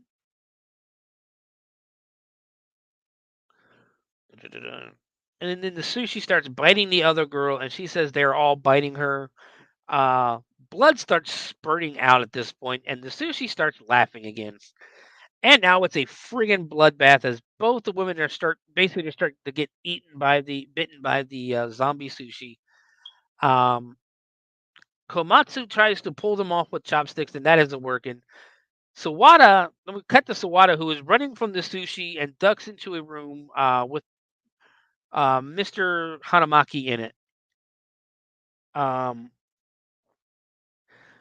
has a knife all of a sudden, and he's basically fighting back with the sushi, while the boss tells him to quit screwing around. Well, Mr. Hanamaki tells him to quit screwing around. Kiko is now being chased by the sushi. She stands to fight, but the egg sushi basically pulls her down Matrix style as they fly past her. Um, the sushi makes its way into Komatsu's room, and it's fucking mayhem. Kiko enters and just starts taking out sushi with a mop stick. Sushida tells Yumi to shoot the sushi with the gun that she had. She thought it was her husband's gun. She drops the gun as a piece of sushi cuts Kiko's hands. Nosaka grabs the gun and just starts basically blasting the sushi. Um, Sushida basically gets his eyes taken out and just starts swinging around a knife. Um, the sushi ends up. I really thought that he was going to end up like stabbing Yumi, but he doesn't. He just basically the sushi flies up, cuts his nose off and then his lips. Yumi goes to save him, but trips and lands on the sushi with Sushida's lips on it.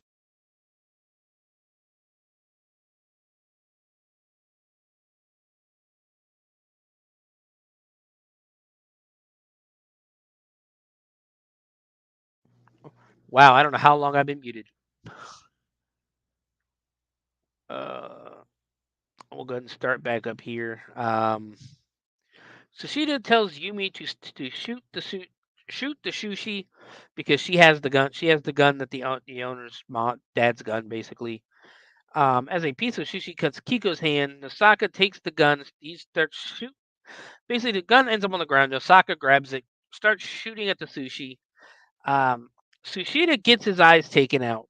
Like the sushi slides by and slices him. Um, and he basically starts swinging the knife around. I thought he was going to stab the wife. I really did. They thought he was going to stab Yumi, but he doesn't. But the sushi does end up cutting his nose off and his lips. Yumi goes the same, but then she trips and she lands on the sushi with his Sushida's lips on it, and I think she swallows it. The girls on the both the girls on the table are now dead. I wrote that down. Apparently, that is not true at this point. We go to shirtless guy. He's swinging this bat around. He's knocking the sushi out of the air. Um, then they start cutting him, like as they fly by him, and he screams, "Bare skin cuts too easily." Komatsu grabs Nosaka and says, "Let's go." Nosaka is worried about everyone else, but Komatsu drags him away anyways. Kiko checks on the body sushi girls and sees one of them has a hole eaten inside of her stomach. They've eaten inside, and they're basically all this sushi starts flying out. Great seeing chaos everywhere. Again, I can't do it justice. Go watch the movie, and it's just fucking chaos at this point. Um, we cut to Yumi running for her life as upset that Shishida's dead, and then we see a shrimp. I laughed my ass off at this scene. There's a shrimp sushi on the ground going like giggling. Runs up, she's upset, crying. Runs up her leg and right up her vagina, and this shrimp sushi is inside of her. And Yumi screams and makes this face. And it is the greatest face I've ever seen, and I could not stop laughing. And she didn't even scream. She goes, "Oh, it's in." She starts ripping her robes off while her husband stands there and just watches this shit. And she screams for Shoshida and her husband now, and Mr. Hanamaki. Sorry, Mr. Hanamaki is pissed. He tells her that he knew they were screwing, that her and Shishida were screwing, and he pulls out a knife and he tells her that she betrayed him, that he took her off the street and made her a hostess. Mr. Sawada appears behind him and says, "No, you do not says not to turn a knife onto your wife. They took a vow to never hurt one another, and isn't that sad that you two don't get along?" And blah blah blah. Hanamaki drops the knife, and it's a touching moment, I guess. Um, we cut over to Komatsu and Nosaka running through the arcade of the inn. And then they happen upon the regenerated corpse of Yamada. Yamada tells them he's been having a blast watching the company fall apart over sushi. Yamada says he had an epiphany upon his death, and that was to see Komatsu fall himself.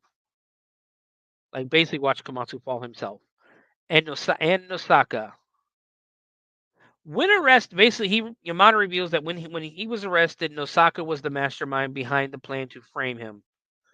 Nosaka tells Yamada he didn't have a choice. He was doing what was best for the company. And Yamada pulls out a tuna sushi, and that's apparently is full of serum. And he says, with this tuna sushi full of serum, I will take you down.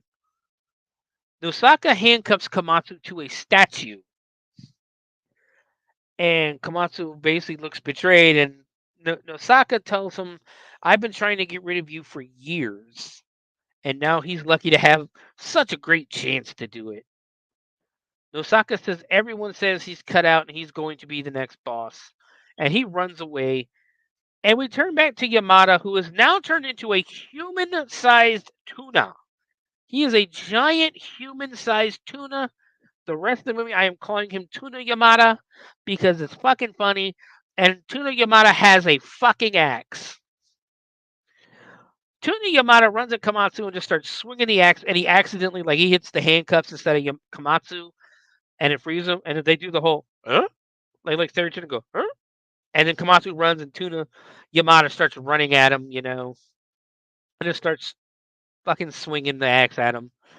Komatsu, running away, Komatsu runs in and hides in a room, and it turns out to be the bathroom where people take their baths in the hot springs.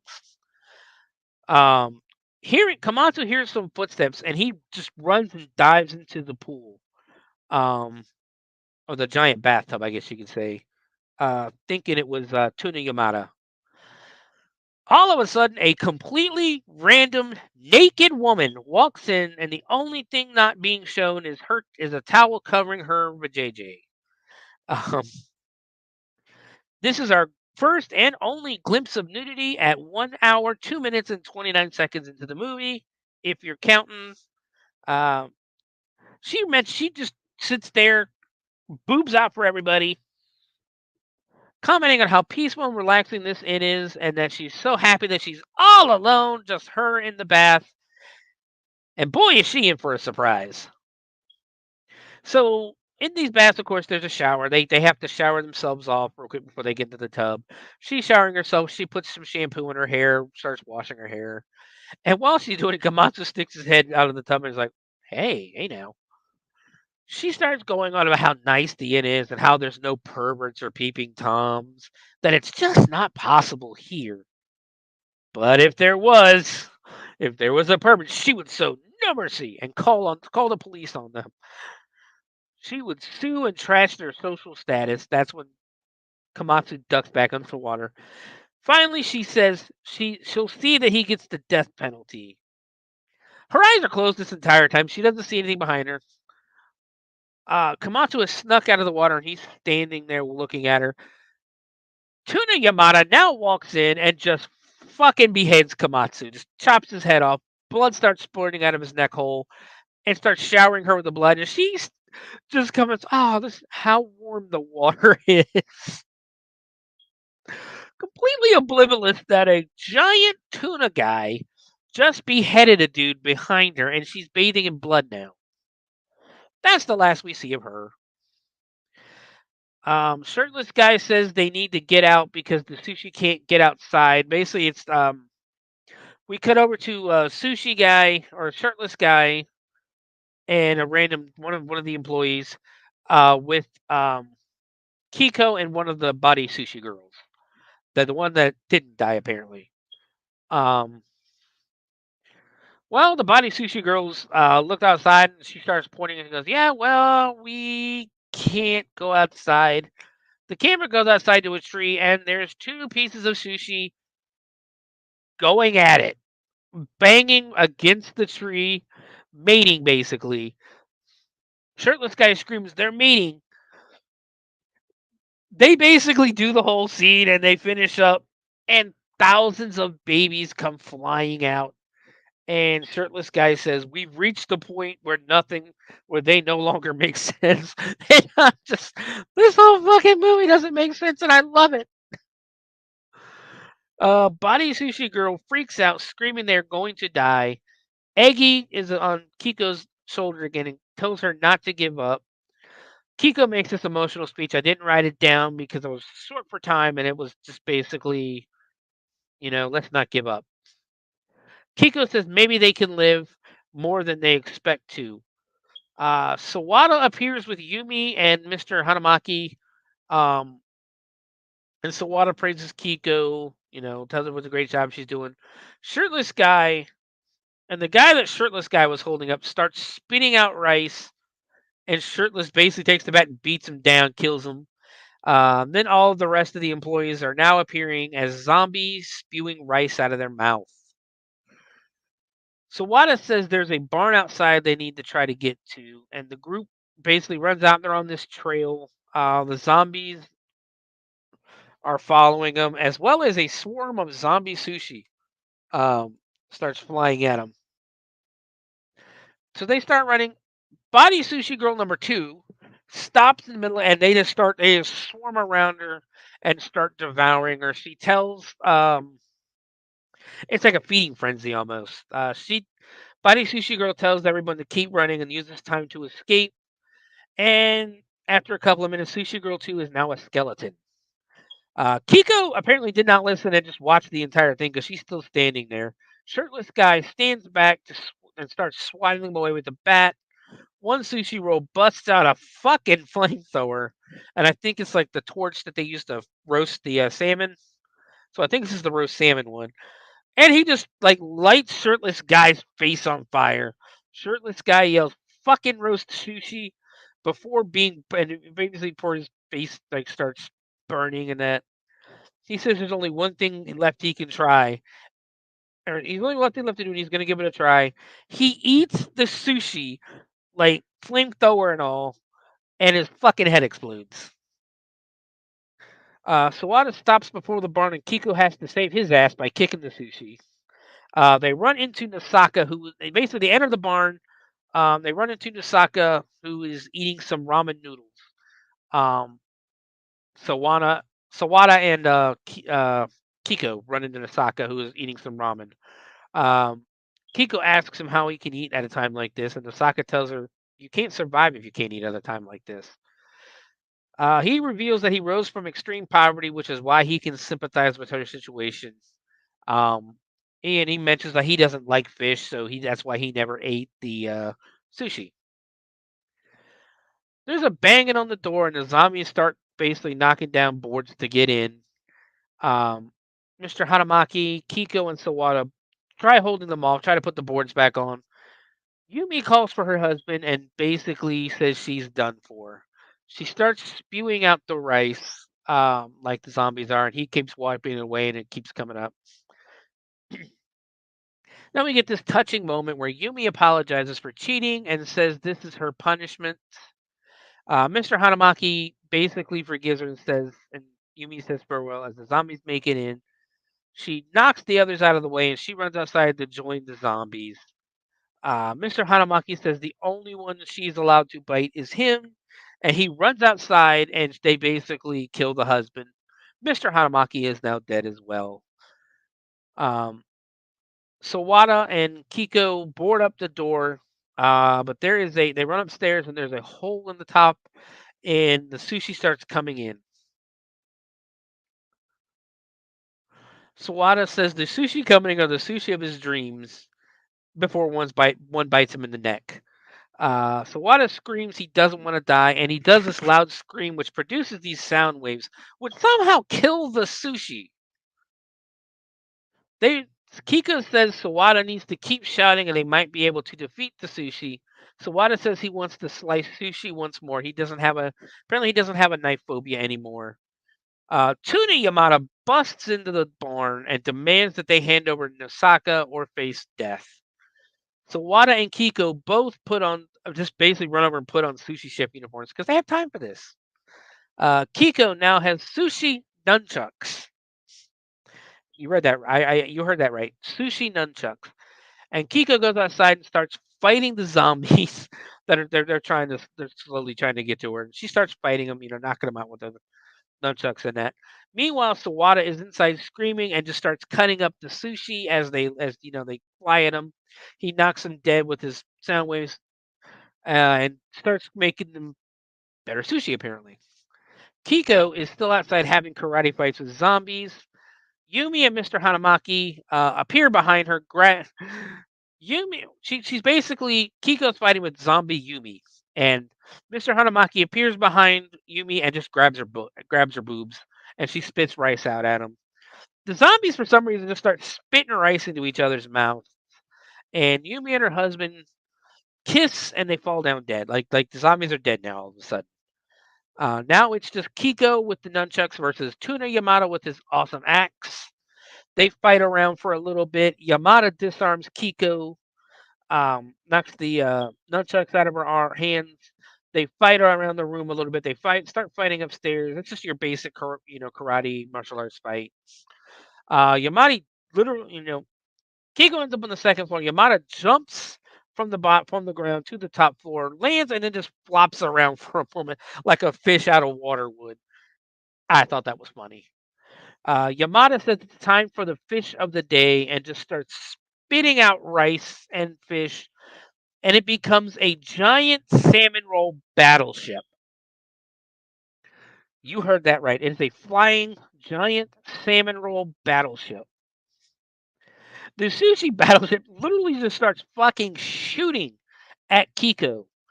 Like shooting its guns at Kiko. Chains start flying out of it like from anchors. Eggy shows up as chain starts coming at her. Eggy basically it's like Eggy kisses Kiko and then flies up to fight the battleship. Yamada drops down to finish off Kiko. They do a little more fighting, and then all of a sudden, a gunshot rings out, taking out Yamada. And it turns out it was a tranquilizer dart. As Nasaka says, he didn't want to kill Yamada because he wants to take him back to his company and do experiments on Yamada. Yamada laughs and asks Nasaka if he ate the ramen that he left for him. Yamada tells Nasaka that a salmon roll made its way in while he was preparing the ramen. And so Nasaka ended up eating infected ramen. Nasaka's face starts swelling up and pus starts spewing from the face, except it isn't pus, it is ramen noodles. Yamada laughs at him as basically Nasaka's face explodes and he drops dead. Yamada calls him a chowderhead, and now we get more Kiko and Yamada fighting. Again, nothing special about the fight scene, just them fighting back and forth. He turns Kiko around and smacks her on the ass and tells her that Yamada tells her that she's awakened his sexual desires. That giant squid comes flying in and goes after Sawada's face as the sushi battleship blasts Eggy, shoots Eggy, not really apart, but just shoots him. Yamada runs at Kiko to finish her off. Sawada ends up biting the head off of the squid, and Eggy gets behind the battleship and hits it in the back as the battleship fires off its chains, and it ends up tying up Yamada.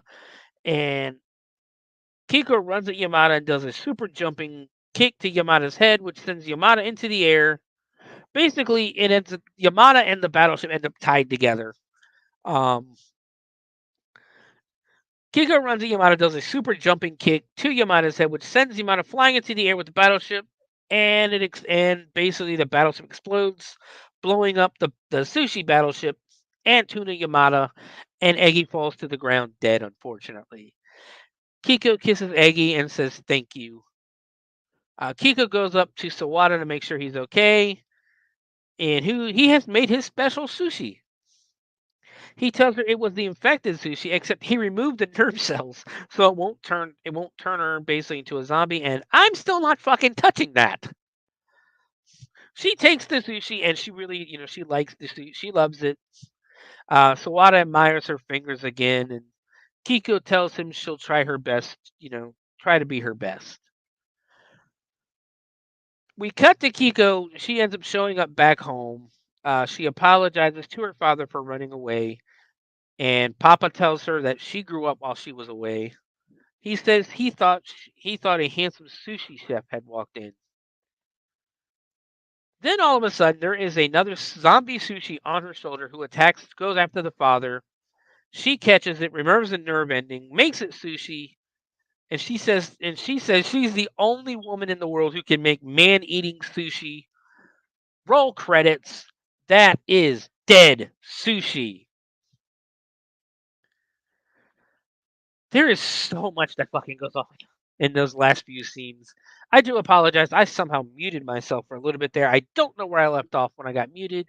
So I just started in a decent spot where I thought hopefully I didn't repeat myself and hopefully I got everything out.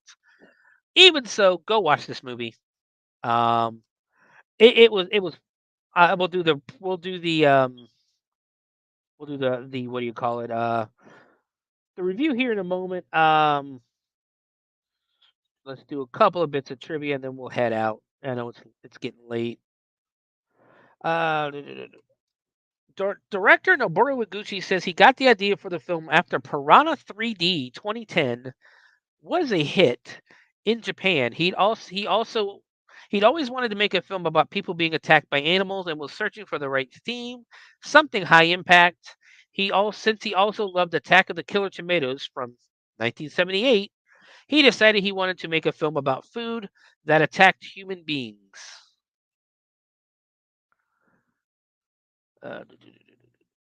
And which was also set in Japan. Ultimately, he came upon the idea of a group of people who were attacked by sushi. The opening fight scene with the naked man spinning around on the ground took a day and a half to film, which was the longest spent on a scene during the 10-day production schedule. Director Noboru Iguchi said the actor was pretty embarrassed because he had to stay naked in front of several actresses almost the entire time.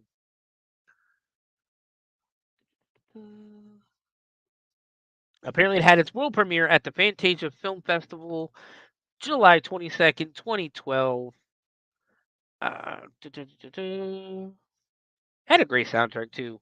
Let's see. Do we have anything on? It doesn't have anything. I think because I don't know if Japan keeps track of the money it made and stuff like that. The last end credit of the movie was no sushi were harmed in the making of this motion picture. So that is Dead Sushi, guys. Needless to say, I've said it through the entire movie. It's amazing. It's fun as hell to watch. The right amount of humor, the right amount of action if you like martial arts movies. The only I can't even say it's a downside for me because I don't mind it, but I know a lot of people don't want to really watch movies with subtitles. And unfortunately, with this one, you're going to have to because it is a movie made in Japan, released in Japan. It is a Japanese movie with English subtitles. Other than that, watch the movie. It is fucking crazy. Like I said, I can't do it justice. I really can't. I had a fun time watching it. This is one of the harder ones for me to do on here though, because taking notes I had to rewind a lot. Because again, I don't speak Japanese, needless to say, and I had to keep going back to write down words and what happens and stuff like. Yeah, it was a little harder to do, but I had a lot of fun doing it.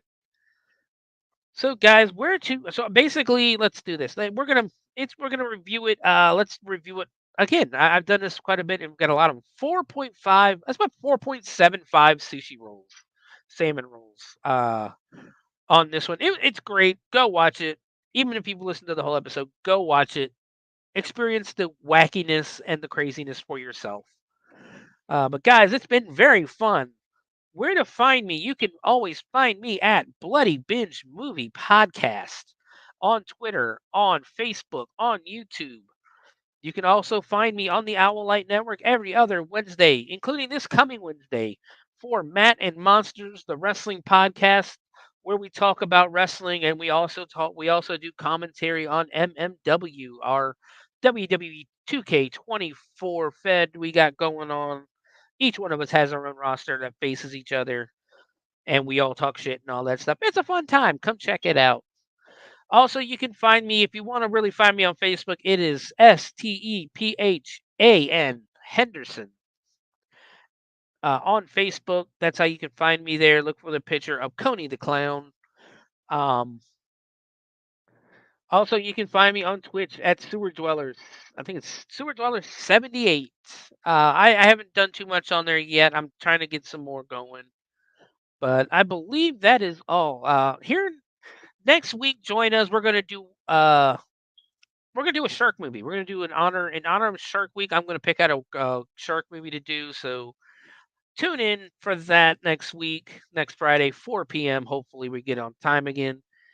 Um, and as always, that's the other thing I wanted to announce. In 2 weeks, I believe on the 12th of July, we're going to do an episode of Shivers.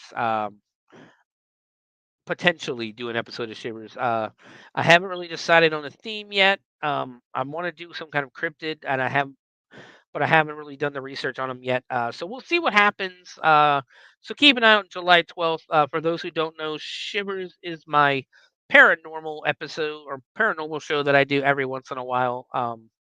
You can go back through the archives on YouTube, especially, and check out our other two Shivers episodes on Colonial Williamsburg and Haunted Gettysburg. Um, and you can also check out any of the other movies that we've done, including our first original movie, the first episode I ever did with Matt Props from the Matt and Monster podcast. We did Body Slam on WrestleMania weekend. We've done Vice Academy. We've done so many great movies. So go check them out. And guys, watch more horror movies and be good to each other. We'll see you next week.